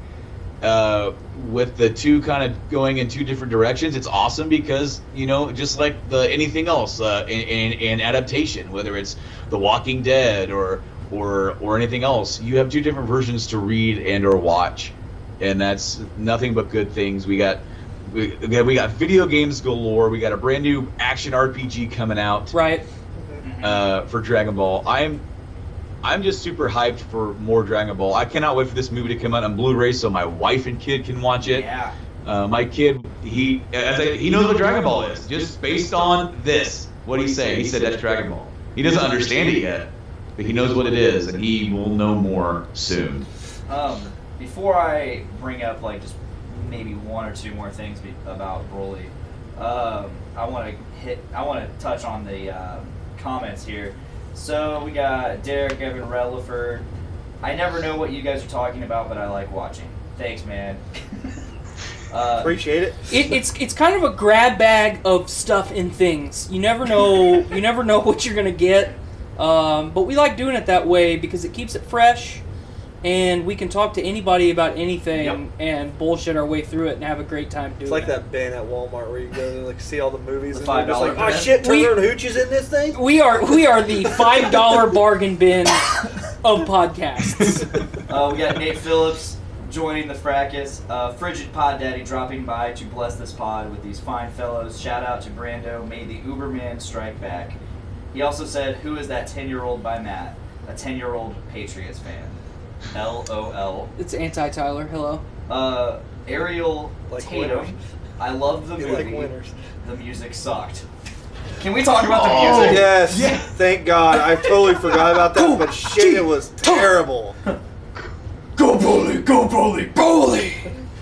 Broly! Kristen the entire time was looking at me like, oh my God, I loved it. It was so cringy. I felt like I felt like I was in the basement of a frat house with a bunch of people who all took ecstasy. It reminded me of Pokemon Stadium. And snorted 5 lines of coke. It reminded me of while Pokemon playing Stadium Pokemon Stadium with a small monitor watching MXC. You remember the mini game? You know the mini game. So you Yeah, the Japanese voice where they're just like, oh yeah. Yeah, like they're just announcing in the background. Like that's what was happening during the movie. It's like, Vegeta! Goku! I dug it. Do you guys remember the Dragon Ball GT rap opening? Yes. Yep. When it originally aired Here we go, Brando. We're doing Do you have it? No, I don't. But no, I know what you're talking about. I know where this is leading to. Because we need to play that if we can. Because like, as much as this music was hokey, it reminded me of Power Rangers. It's still 10 times better, by far, than the entire American soundtrack of GT. Yes. I cannot watch it. When it was originally airing, I'm like, oh, cool, GT, we're finally getting GT. And then I saw the intro, and I'm just... Because we had the Bruce Faulconer mix for the original run of Z, right? Which a lot of purists don't like, but I have a nostalgia for because I have a hard time watching the Cell Saga and not hearing the Cell theme, the Vegeta bells, just right. All and then even the Super Saiyan 3 Goku Ascension theme that's like badass, you know? Yep. That's like one of the best like transformation musics, period. I know, and it took the whole episode of him just screaming, but it's awesome. And passing out while screaming. But that rap song, skipping to the Grand Tour. Yeah, it was bad. It was real bad. Yeah. Are we gonna divulge the Dragon Ball talk we were gonna have? Dragon Ball GT. All right, so before this podcast came about, me and Blaine, we were trying to talk about when we were going to talk about Broly. We were going to do it as a video or tack it on to a Game Addicts episode. So I thought about, it'd be cool to do like a Dragon Ball podcast, but maybe not like all the time, just when it's relevant. Come up with some like a video, put it up as like a conversational piece. So then I'm like, what would you call a Dragon Ball podcast? I'm trying to think of names, trying to brainstorm, right? So I came up with Dragon Cast GT, because Dragon Cast sounds cool, but everybody's going to have that. Nobody wants to name their podcast after GT. Right. So you got it. So then I'm like, well, what does GT stand for? It originally stand for Grand Tour. I'm like, Dragon Ball, good talk, or Dragon Cast, good talk. Yep, count me in. Sign me up. Good talk. I've already subscribed. I'm downloading every episode. I had to take the. It was originally Great Talk, right? Great Talk. Well, because Grand Tour, Great Talk. I said no, it should be Good Talk and go back, like harken back to Vacation. Mm-hmm. Good Talk, son. Good talk. Yep. And this has been a good talk, guys. I'm gonna have to end up dipping out of here. It's almost dinner time. Thank you guys so much for having me on here to talk about Dragon Ball. I'll be back on anytime to talk about Dragon Ball with you fellas. It's been a great time. I cannot wait for more Dragon Ball. Well, thanks, Phil. Yeah, thanks for coming. Well, gee, Willikers, fellas, it's time to get out of here, and I think I need to go eat some bacon. I love bacon. I'll join you for the podcast at work tomorrow. Well, of course, that's what we. Work is basically just a non-recorded podcast all day, intermittently. Yes. I miss you, Tyler. Thanks for Matt, stopping by, good to see Brandon. you I again. miss you too. Hey, Brando. Blaine, I'll see you tomorrow. Yeah, see you. It's like, fuck off, Blaine. Later, guys. Later, man. So real quick, what would you guys... I kind of know what we're going to be saying, but like, I like to give movies ratings, like letter grades. What would you give Broly? Just your letter grade. I'm pretty solid with a B+, A-. I thoroughly enjoyed this movie. I'll give it a solid B-. I think that's fair. That's average. For me, I'm going with a C. Just a middle road C. Average. I get you. For me, if you have a C as a movie, you're kind of below average. I'm very jaded, though. We've established this. Right. What's hilarious, so you said this movie is trash, and I immediately texted Tyler, personally, and I said, this movie is the farthest thing from trash. Matt is just super jaded. And then what comes up next in the group chat? Immediately, I read him in his voice saying, Matt is just super jaded. You immediately, blink, and I opened my phone and it said, I'm just super jaded. Like, immediately after I read it. You know me really well, Blaine. But I do. I'm so picky with movies. And I am too. I mean, I think we've established that as far as movies go, you and I are a lot pickier than Blaine is. Yeah. And I think that's fair. You and I think we have a bigger heart-on for movies than Blaine does. It's funny but I've noticed this too, is we kind of tend to lean opposite directions of movies. Whereas, like, certain movies that you think are bad, I'll lean towards, oh, no, I enjoyed them, and vice versa. So, like, Venom, I watched over the weekend. Did you enjoy it? Again, to me, it was a C- to a D+. Okay. And I tried to watch it through the idea of, like, The 90s animated series. Spider-Man. Yep. And don't get me wrong, I had a good time watching it. I tried to watch it through that lens cap of, like, I'm watching it like the Power Rangers movie I did. But to me, I was like, some of the pacing was off. Right. So in particular...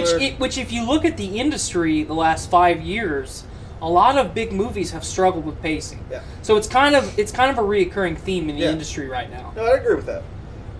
So one of my biggest issues was at the beginning of the movie was, Eddie does the interview with the Life Foundation, and then, he loses his job, and then his girlfriend dumps him. But yet, we're not indicated that there's any kind of trouble in paradise between him and his girlfriend. It's just like, Eddie, you're a jerk. I'm leaving you. I'm out. Peace. We're I'm getting out. married. It's like, your relationship is that weak. You shouldn't have been getting married. Right. So there was that, and then it just jumps to 6 months later, and I was like, wait, so for 6 months this dude did nothing? I am not a big fan of time jumps in modern cinema. Yeah, like that was it's just like time travel in any fiction. It's a cop out. Yeah, exactly. It's a total cop out. And then the main symbiote villain. Well, I can't even tell you what his name was. Right. That's what I thought. But he's in the film for like 10 minutes. I mean, technically, he was in the film for the entire movie, but was he? Not as the full-blown symbiote. Right. No, but like. So let me ask you this: if you had not heard me say, look at it through the mindset of '90s Spider-Man, would you have liked it less? Honestly, I don't think it would have affected me. Really? Because if I wouldn't have looked at it through that kind of lens, I would have hated it. I really tried to go into it with the idea of it's going to be like it's just going to be a fun ride, like the Power Rangers movie was. Power Rangers movie, we've talked about this. Right. Not good. Nope. It's trash. I say trash a lot, but it's not a great film. It's a good descriptor. Yeah, but like it was a fun movie, but it's not going to win no Oscar for screenplays or nothing. And to me, that's what Venom was. Here's what I think would have helped me with Venom. I hate short movies. It was an hour and a half. Yep. I'm a big fan of, if I'm spending $40 to go to the movies, I want a 3-hour-long movie. Like, if you give me even just 15 more minutes, and use that 15 more minutes to give me some of the things I talked about, of like, hey, was there a little trouble in paradise between this couple? Right. And who the fuck was Riot? Because all of a sudden he just took over the guy at the Life Foundation, and all of a sudden it's like, oh shit, this is the bad dude. Mm-hmm. Like, if they've kind of been alluding to that throughout the movie, though. They did, the but transitions between people. You don't know who he is. No, you don't. But you know something is coming. You know who he is once Venom says, "Riot is my commander." Yeah, but you see this. But I don't disagree. That's one line in the film. Right. Like, give me some character building of that villain. You know, I agree with that, but at the same time, like, we still had Riot coming. We knew something was coming. Mm-hmm. This thing is clearly malevolent. This is happening. And then it finally gets to Life Foundation dude, can't remember his name. Riz Ahmed's the actor. Didn't really care who he was. That's a point, though. But you don't know who the guy is. You know he's really rich. You know he's pretty fucking smart. But I don't really give a shit about him. Like, I think it would have been kind of an asshole. I really think it would have been better. It's an origin story. Yeah. I mean, you have to acknowledge it's an origin story. So you have to be cognitive of the fact that whatever villain you're going to have in the origin story is going to be a throwaway villain. Mm-hmm. And I understand that, but you still need to know his name by the final fight. Yeah. Well, what about Green Goblin and Sam Raimi's Spider-Man? Everybody knew who he was. Yeah. Very true. Because it was from villain. He was from the beginning. Well, but is he Spider-Man's main villain, the Green Goblin? No. Pretty close. He's up there. Doc Ock. Doc Ock Spider-Man's and main. Doc Ock and Green Goblin. I would also say Venom is Spider-Man's main villain, but I would agree with that. But what do you Main think of like rival. who's the main Nemesis. like? you know who? A good comparison for me: Ra's al Ghul in fucking Batman Begins. Yeah. Throwaway. What Absolutely. a fucking throwaway It kind villain. of pissed me off that it was Liam Neeson in a throwaway role. Liam Neeson is kind of like fucking Sean Bean to me. They're both. I mean, yeah, You know they're gonna die in the first movie. yeah. But so Qui-Gon! right, man. The Metachlorians did it. I'm Goku telling took you, the Metachlorians. that was good fucking improv for me, Dude, that, because on it the just spot, flowed. Yeah. What were we talking about? UI, Goku. Ultra UI. Instinct. His Yeah. body When his just took body, over. his body and mind were both You broken. comparing fucking midichlorians to Ultra Instinct, solid. Absolutely solid. I love how we're reviewing our own show within the same episode. So back to Broly, yeah. because we don't want to make this a 3-hour long podcast tonight. I, in good conscience, could not give it less than a B minus Yeah. because of Bio Broly. But just hear me out. As a Dragon Ball fan, as a Dragon Ball Z fan, as a fan of the characters of the manga, the anime, the fucking merch, the video games, the fucking Funko Pops. Like, I am a fan, okay? There are very few things that rival my love for Star Wars. Marvel doesn't do it. DC doesn't do it. Dragon Ball fucking does it. While we're on the subject of Funko Pops. You got a Gizmo I got a Funko Gizmo Pop. from fucking Gremlins. Dig thanks it. to my wife. Dig it, man. Love I saw Gremlins. I saw this at LaFiCon before Christmas. Which, Can by I the put way, you in a microwave? No. Damn it. LaFiCon before Christmas, there was a bunch of Gremlin shit there. I'm just gonna say that right now. A bunch of Gremlin shit. I saw. I mean, this, Gremlins is a Christmas movie. Very true. It's one of my favorite movies growing up. So I saw this pop vinyl, and I'm like, Miranda, look. I kept showing people. I was like, dude, there's a fucking Gizmo fucking pop vinyl. And I went to show Nate, Hot Daddy Nate, and it was gone. Oh yeah, I have 12. And it was gone, and he's like, "Is this thing real?" I'm like, I was like, "I don't know." Somebody apparently bought it. Turns out my wife bought it and gave it to me for Christmas. Shout out Miranda, the Phantom Tyner. So as much as Bio Broly was an awful movie, I haven't even seen it. oh, it's awful. It's bad. He always told me not to see it. It He is- had it. It is real fucking Didn't bad. you have like the Broly 3-pack DVD? I've Yeah. got the whole, like the original Dragon Ball movies, like the double pack movie Yeah. 1 through 4, movie So, 5 through 8. I was whatever. working on those. I didn't buy them started- individually. Yeah, I just bought the packs because they were on sale at Walmart one day for like $9. Aside from watching the original Dragon Ball series, just like maybe 3 or 4 episodes at like age 5 on Sci-Fi in the morning, my first real introduction to Dragon Ball was Matt watching a little bit of the Cell Saga, a little bit, and then the movies. We watched Cooler's Revenge, we watched Broly, we watched Broly's Second Coming or whatever. Never watched Bio Broly. He straight up said, "I'm not watching this." I didn't let him watch it. I was No, like, you "You're not straight up watching were like, "We're not gonna watch this together," and I'm like, "But it's the third movie, and I've already watched the first 2." He's like, "No, we're not gonna watch You it." don't need a third one. And I was like, I kind of put the second Cooler movie on there too, on par with Bio the Broly. big Getty Star. Yeah, the fucking big Getty Star. The fight scenes though, The pretty fight scene fucking between cool. with Goku and Vegeta fighting all the Metal Coolers was pretty cool. Yeah. My- When fucking Metal Coolers got Goku by the neck, Yeah. and fucking Vegeta comes in and kicks him in the head, like that's good stuff. I think I fell asleep when we watched that one. But that in one's not the good great. conscience, because of Bio Broly, I cannot give this movie any lower of a score than I did. See, for me, this is a middle of the road Dragon Ball movie. My favorite Dragon Ball movie of all time is probably going to be You said Wrath of the Dragon earlier. Wrath of the Dragon or Fusion Reborn. Fusion Reborn was good. Fucking Janemba is such a good And villain. that's why, because the Janemba. God. It's not because of Gogeta. Gogeta was cool in that one because, like I said, he wasn't a cocky, arrogant jerk. He Right. just was like, I'm this big old badass. I'm gonna kill you. but Janemba was so awesome. Yeah. Even the fat one. Yeah. Even the little fat goofball Janemba. Yeah. Just beat the piss Well, out of Goku. Janemba was so similar to Boo, Mm-hmm. but when he became final form King Janemba, Janemba. King Janemba, he was so much more visceral. Yeah. Like, he is there to fuck you to death. like okay, Kid Boo was menacing.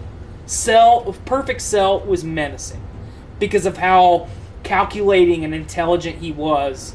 Frieza was menacing because of how teenage tantrum-y he was. He was so powerful, and he just threw tantrums all the time. Kid Buu was pure chaos. Kid Buu was chaos. But Janemba was so fucking evil. Well, he was the epitome. Yeah. That's literally what his character was. It was just hell had literally sprayed a leak, and all the evil had spilled out into this one beam. Yep. That's what his character was. But anyway, so Future Reborn's good, and then, like, probably Lord Slug and The Tree of Might. Fucking the world's strongest. The It's Dead just- Zone. A lot of people forget about the Yeah, Dead Zone. the Dead Zone's good. By the way, hey, Garlic Jr. is immortal. Can we just say that? Why has he not been coming back as a villain? Yet? This motherfucker should know how to get out of the Dead Zone by now. Or And at you know least how be much- strong enough to you get know how out of much the Dead stronger Zone. that would be such a cool villain now. Let me ask this question: what's your favorite DBZA movie? Dragon Ball Z abridged. Oh, Broly. Broly. Yeah, mine too. Yeah. Broly I don't know. by Like, far. I love how they keep bringing back the Christmas theme. Like it just seems like they after a certain point they started only doing the abridged movies on Christmas, so they stuck with the theme, and it's always just like, if the movie didn't revolve around Christmas itself, they were like, all right, let's find some way to involve Christmas, and it always involved like, that villain's trying to destroy Christmas. Go get him, Goku, and Goku would just get pissed because he loves Christmas.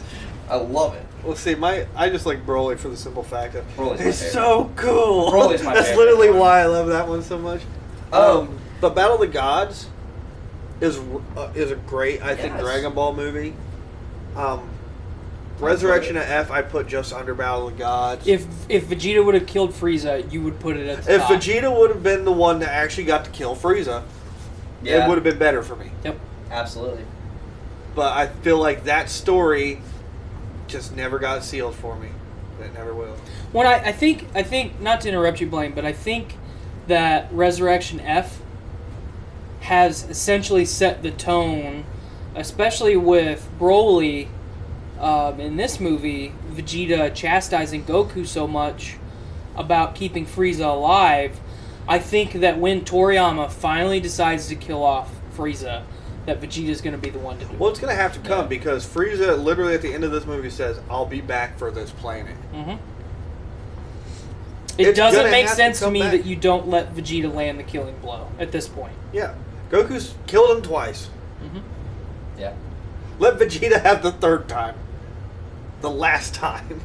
Just give it to him. Well, Goku killed him once. Trunks killed him the second time. Goku killed him on Planet Namek, and then Goku killed him in the Resurrection of F. Yeah. Oh, yeah, that's right. So And twice. Trunks killed him. Yeah. And then Trunks killed him technically the second time. Yeah, Trunks killed him the second time because he cut him in half with a sword. Cut him in A lot like of 8 pieces. Right. That was a plot piece in Resurrection F. Yeah. So going into Broly, you guys both know I've not watched all of Dragon Ball Z. Or Dragon Ball. Or Dragon Ball. Like I said, 4 or 5 episodes total. You need to go back and watch that. I don't really want to. It's slow, but it's good. But It's Dragon Ball it's Super, more Dragon Ball Super than Dragon Ball Z. Yeah. Mhm. So, like, given I haven't watched all of it, I've mostly just Perfect watched descriptor, by the DBZ way. abridged and the movies. And so Broly is like a really cool introductory for me in terms of the whole series because it's the first thing that's came out while I've been a fan of it, like absolutely. And I'm excited to see where things go. I'm very excited, especially since like they've updated the whole Broly story and character, and it works way better. It does. Like I said, though, I wish they just wouldn't have made him. Broly was such be- a tragic character in this. I wish he would have just said, "Fuck this, I'm evil." I don't like that. Well, here's the It thing. gives more depth to Here's him. the thing, though. There's nothing stopping Broly from snapping. No, absolutely. So yeah, imagine, you're right. imagine his now family being killed.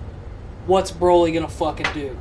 He's gonna snap, and he's gonna go on a fucking rampage. I understand. It's much like the, what I thought was the plot for the Hulk in Infinity War. Yep. Oh, The with only Black thing Widow, that's gonna yeah. bring the Hulk back is Black Widow dying. Yep. The only thing that's going to make Broly truly evil is him losing that family that he has now gained.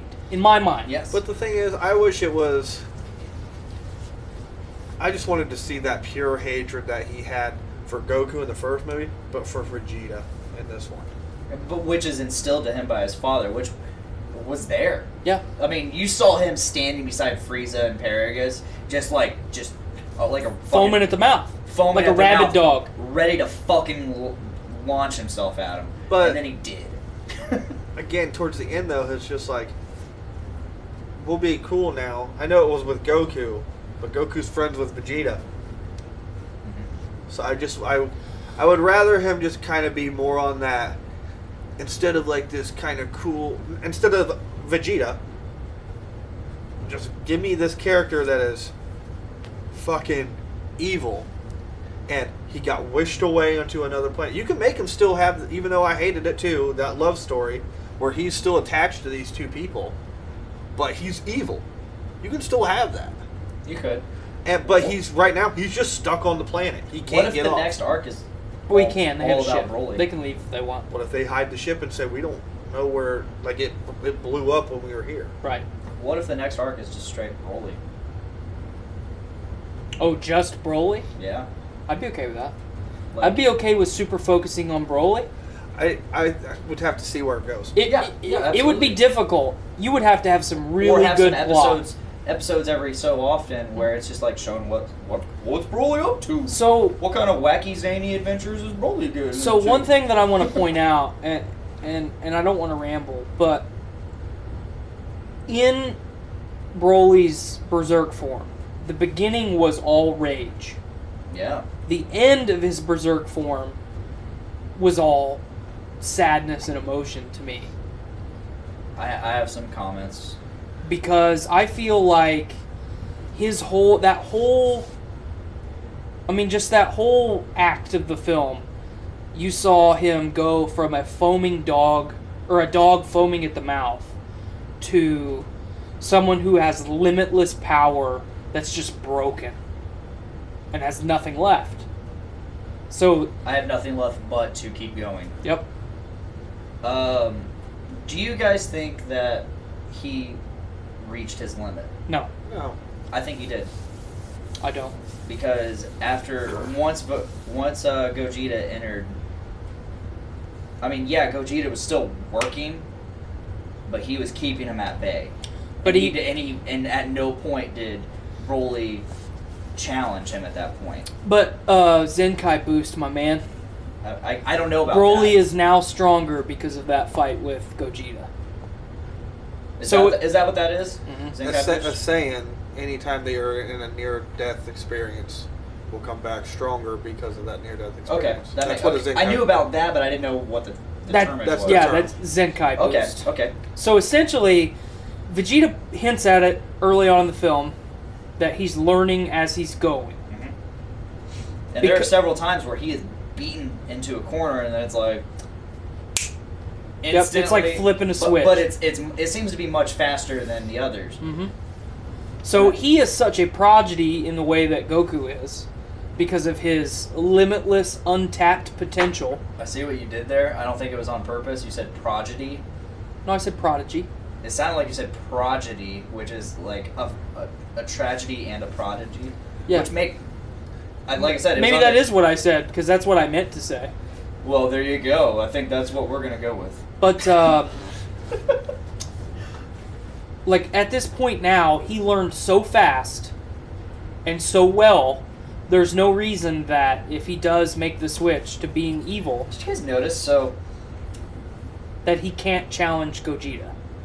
did you guys notice that Goku going God form, God 1, Red God, putting that little stopper, like, I'm gonna stun you shit? Fucking hated that. I hated it too. It's whatever. It didn't bug me, whatever. It gave him some time to, sit there and talk to him, A little character development within inside the battle. Broly did it to Goku. He learned that. Mm-hmm. That's so cool to me. That's so cool to me that he just, Hated like... that too. Well, saw it okay, happen. so as much as I hated that technique, how it just came out of nowhere, It is in the manga, though. right? But I don't read the manga. And I don't either, but I'm I know a it's in the filthy manga. American, and I watch the anime. It's in the manga, but like I don't know how it is in the manga. I understand this of like not everything translates to anime, but where the fuck was it in the Tournament of Power then? Why the hell didn't he put Jiren in that? The thing is, he didn't need to because he wanted to challenge. What do you Jiren. mean he didn't need to do it to Jiren? I don't know. I didn't watch it. Hold on. But he didn't want to use it. Okay, from what I know, this is the limited of what I know. Which is He very didn't- limited. Very limited. He didn't want to use it on Jiren because he wanted to challenge Jiren. He didn't want to keep him at bay. Listen, he wanted to challenge him in the first fight. After he got his ass whooped, he didn't want to challenge him again. He didn't want to Okay. fight him anymore. Okay. It was beaten. literally. I don't know that. It was literally them going, "How are we going to get him out?" The rest of the Tournament of Yeah. Power. How are we going to Husker-do him? How are we going to bamboozle this feller to where he falls off the map? Yeah. Yeah. Even Hit tried to seal him up in time. God, Kinda that, like what- that fucking... you have to admit, that Hit Jiren fight scene Oh, that was was so so cool. fucking That badass. was so cool. Like, I am hard right now. But anyway, like, I like what you were talking about, how by the end of the fight, it was sadness. Mhm. Uh-huh. And to me, that's a good comparison to... I compare it to the Hulk. Sadness is a more powerful emotion than anger. And we've had this conversation before. About Grey Hulk? About Hulk and Grey Hulk. To where I pointed out the human body can only get so angry before it becomes apathetic. Mhm. Or they just become Yep. listless. Just numb. And so, and I brought it up because of a Screw Attack video where they did Doomsday versus the Hulk. Mhm. And to me, that's kind of what Broly is. He was this character that was so just enraged that just kept getting more and more powerful. Mhm. And then he finally met this hero that Gogeta was at that point so much more powerful than him that it didn't matter if he got stronger in those increments because it wasn't going to matter. Like Mhm. in the fight, Yeah. Gogeta's His anger wasn't going to win in the fight. the multiplier for a fusion is unreal. I mean, like, look at what Vegeta did to merge Zamasu. Like, Right. had Vegito not unfused because of the power thing, which I complained about, Vegito is going to kill Merge Zamasu, Yep. period. But by that point, I think it was Broly, and I know it's like, oh, Broly had no control. In Broly's mind still, there is that switch there's no point anymore. And so that's what I kind of think happened. I don't think Broly was even close to a limit. Mm-mm. I think so. Going back to the Team 4-star review, which I highly recommend. It's like an hour, 15 minutes long. They break down the entire movie, but they mentioned that there. Okay, so what is the tension in this movie? The tension isn't, is Goku gonna beat this? The tension, and you're, because this is how it is. Once you said plot armor a lot, Goku has like plot armor up the ass. Oh, yeah. The question isn't, in the end, is Goku gonna beat this? Goku has more fucking plot armor than Superman. Absolutely. Yep. The question isn't, is Goku gonna beat this? So is Goku gonna overcome this challenge? We all know he is. That's what Goku does. Mhm. Goku is designed to break every limit put on him. However, the tension isn't that. The tension is Broly going to survive this? And they bring that, once Gogeta enters the field and Broly starts, seeing his limit at the time. We don't know what's in the future, but for this movie, he hit his limit. And then Sheila and what's his fucking nuts that staring at her ass fucking what are they that we gotta get the Dragon Balls because they're gonna fucking destroy Broly. That's the race to beat the clock that's the race to beat the death of Broly. We want Broly to survive. You want Broly to succeed. And him succeeding isn't beating Goku. Him succeeding is surviving. Good point. I dig it. I get that, yeah. I think I went a little more in depth than they did on the Team 4-Star review. That's just because we're better than them. I had an aneurysm. And we know it. And we went fucking Rain Man for a second, but... You do that sometimes. Sometimes it do really be like that. I blacked out. Honestly, I blacked out. I don't know what I said. But, But fucking Broly was good. What? But as far as the movie was concerned, I mean, it had a lot of misses for me. Do you want another Broly film? I don't want another Broly film. Do I want another Broly film? We got 3 fucking Broly movies before. Evil Broly. I think I would. 3 Broly movies before. Evil, one-dimensional fucking Broly. I want another fucking Broly movie. I think I would like another Broly movie where he does snap and he goes evil. Give it to us. I could go for that. I could go for a Broly movie where it's just straight up fucking Broly. Like I was suggesting that Super follows Broly. What if we just got a fucking movie where it was just Broly? I think Or, what's like most you likely said. right now is we're getting the Bardock movie. I dig that too. I That feel like with Bardock what special was so good. I feel like with what they did to Bardock in this one, fans are kind of upset about it. Because again, it was a hunch. Just like, I just got this weird feeling. Why? I need some context as to why you feel this way instead of a hunch. Yeah. So, and again, like, the original Broly movie was very well Bardock movie, very well received. Oh yeah. And it's technically canon. So, although it wasn't like that in the Broly movie, you could kind of finagle it to make it resemble what it was. Mm-hmm. So, I think we're more likely, before we get another Broly movie, we're getting a Bardock movie. And I would dig that. As far as like episodes, I'm gonna continue watching them and complain about them. The only thing I want, 2 things. I want Vegeta to be uber relevant, and I want fucking Raditz to be relevant again. I want Gohan to be relevant. I want Gohan to be relevant. I could give too. 2 fucks about Gohan. I hate that character. But the Dragon Ball Z built him up so much. For 3 arcs, and then he fucking disappeared. Absolutely. See, I'd really like to Mystic Gohan. I didn't. I think it'd be really I think it'd be a really cool thing where I don't like it when someone has power that they've earned versus power that magic made them have. Not a fan.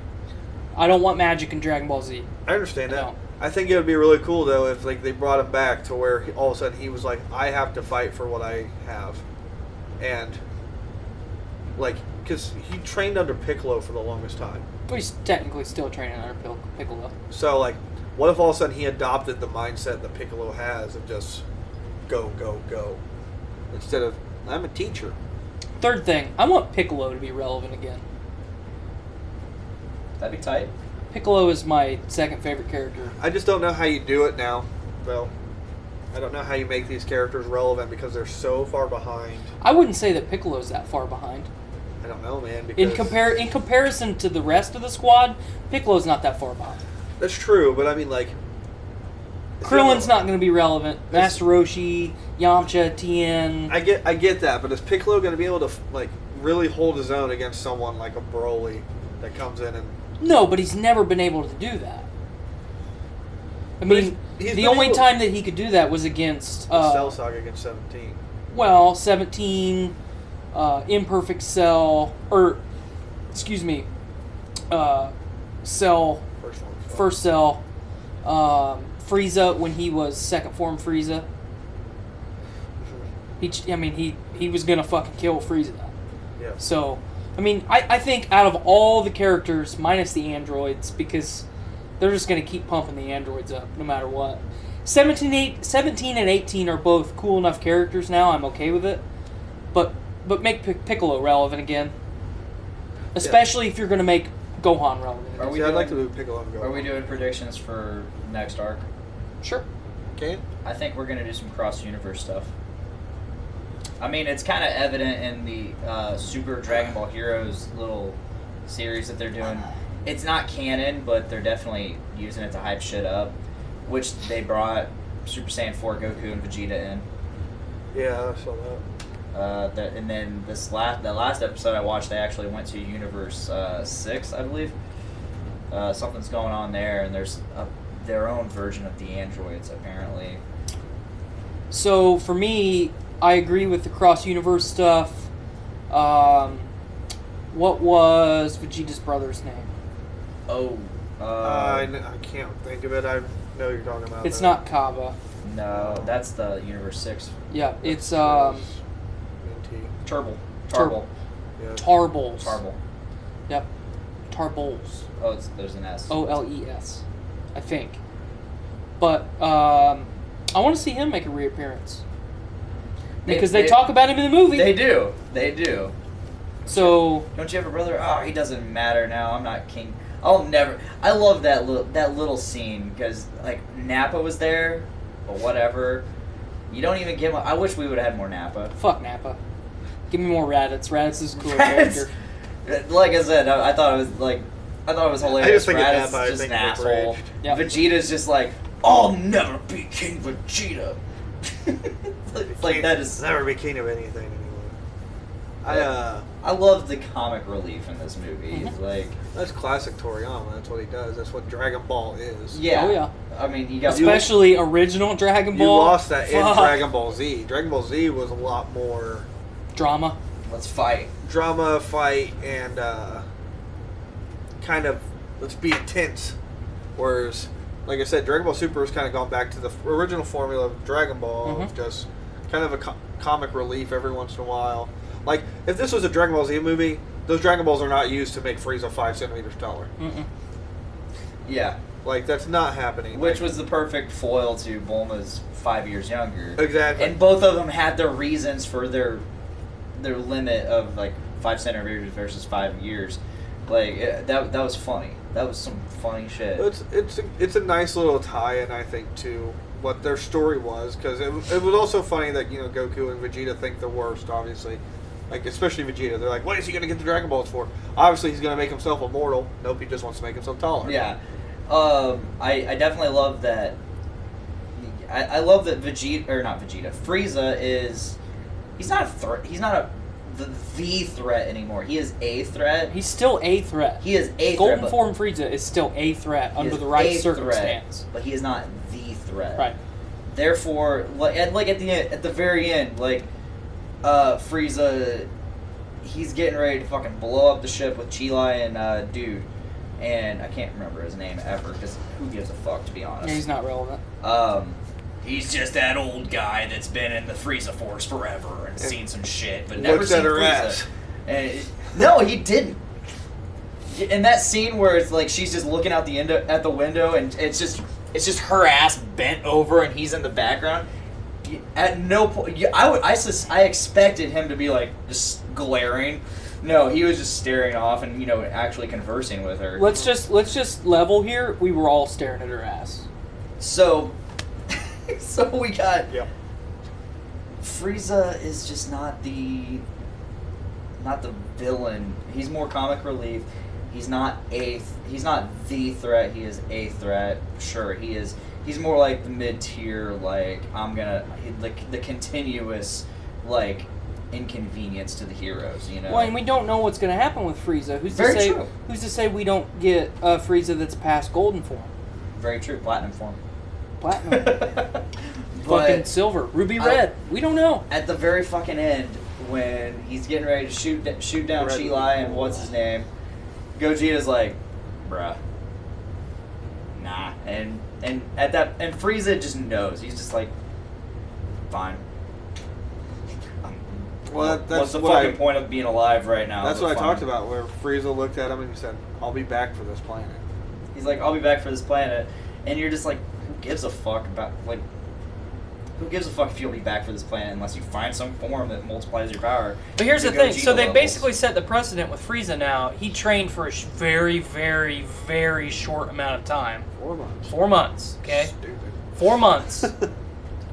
And attained the fucking golden Attained form. the god level of power. Yep. Yeah, but he was arrogant and didn't perfect it. Okay, so what if he... And they pointed that out to him, which humbles him, and he's like, okay, well, next time I'm So what happens when he really fucking... coming for Yeah. you.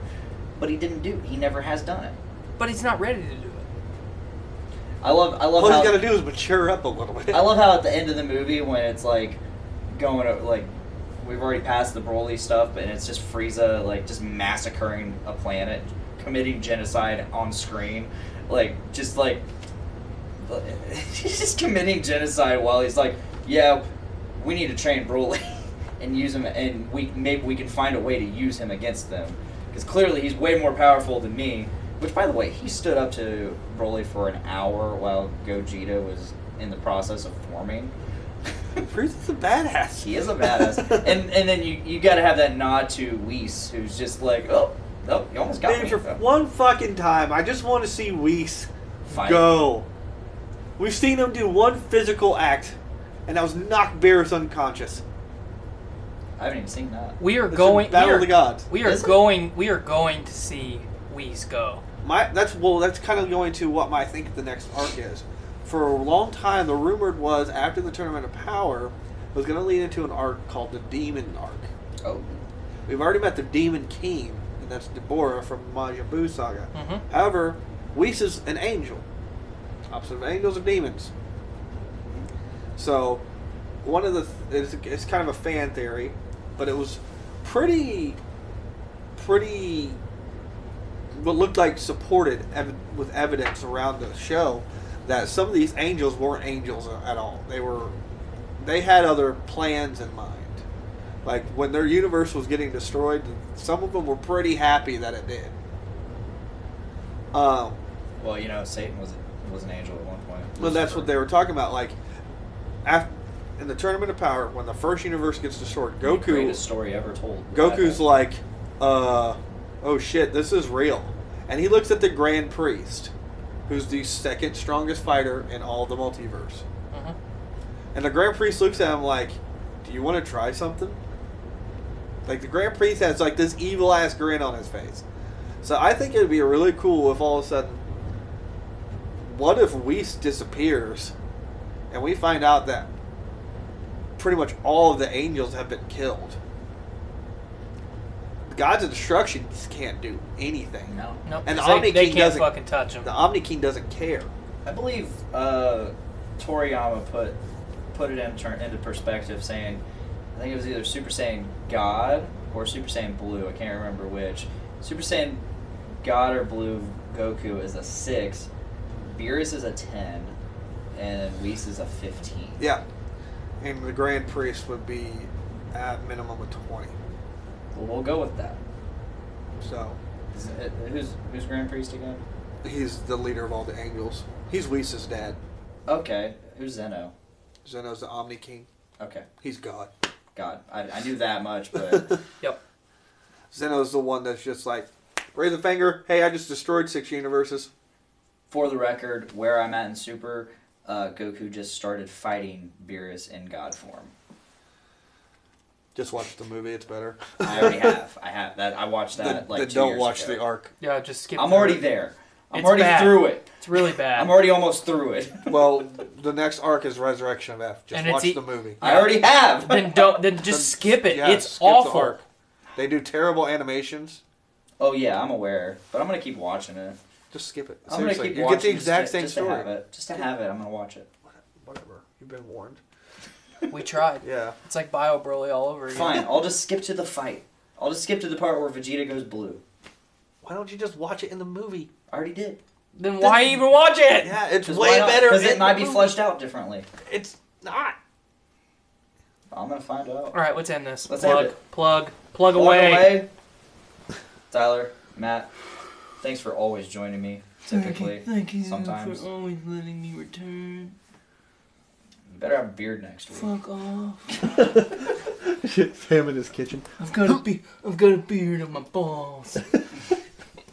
Me too. All right, so as always, you can check us out on Facebook, YouTube, and Twitch. Just podcast. I think it's Podcastrophe on all of those things, I believe. Yeah.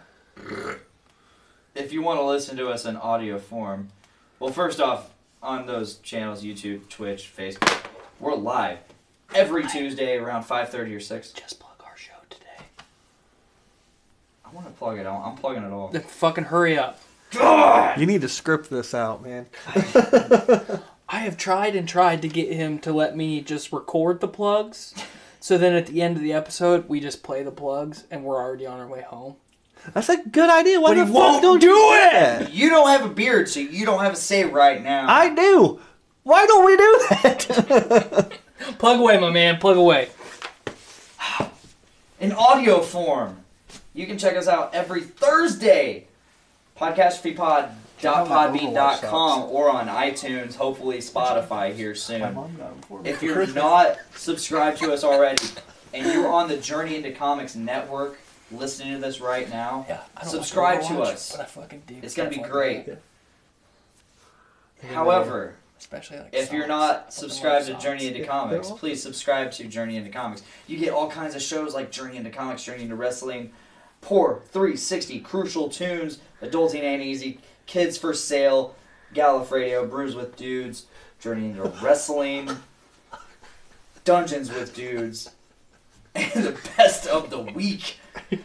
I don't think I forgot any shows. The Voice of Survival. You always say that. Did you say Podcastrophe? We're on there. Okay. We're on the Journey into Comics network. Please check us out. Oh, And man. as of yesterday, we have an event planned. March 23rd, Fun for Funds Be at there, North be squared. End Pub. It is $10 to get in at 3 p.m. Saturday, March 23rd. You get live podcasting from Dungeons with Dudes, Journey into Comics, Podcastrophe, Brews with Dudes, until about 7:30. And at 7:30, live music starts. You get bands like my band, band number 1, not Weed Beat, Boner Jovi, Walk Among Us, and Yesterday's Chips.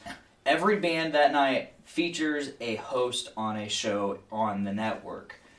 There will be other things like a bake sale, raffles for things. I don't know what things, but things. I will be playing a didgeridoo. I really sincerely hope so. And I'm also debuting for the first time ever my amateur yodeling act. I will be playing a didgeridoo. My name's Charles. This event is to raise funds for the network so we can afford things like, we can already afford hosting, but it helps out. It'll be there for raising funds for merch. I can get my beard back. He can get his beard back. It's also mostly raising hype and awareness of the network and raising hype for the upcoming LoftyCon. You want to raise hype? It's going to be a good time. Please come out to North End Pub if you're in the Lafayette area, or travel here if you really feel like it. It's $10 to get in. You get live music, live podcasts, and you get to hang out with us. I'm a co-host, and I just found out about this. What the hell? This is new. Okay. This is new. It's been planned, and we've been... Nick, myself, and Nate, we've been planning this for a little bit. I also fucking contributed. You've been in the loop. I fucking contributed. You've been in the loop. Fuck off. I'm leaving. But yeah, come check us out there. It's gonna be fun. March 23rd, North End Pub. $10. Fuck this guy. If that is all, please make every day a big dick day. Fuck off, Blaine. Bye-bye. Bye, guys. Bye, live stream. It's been fun.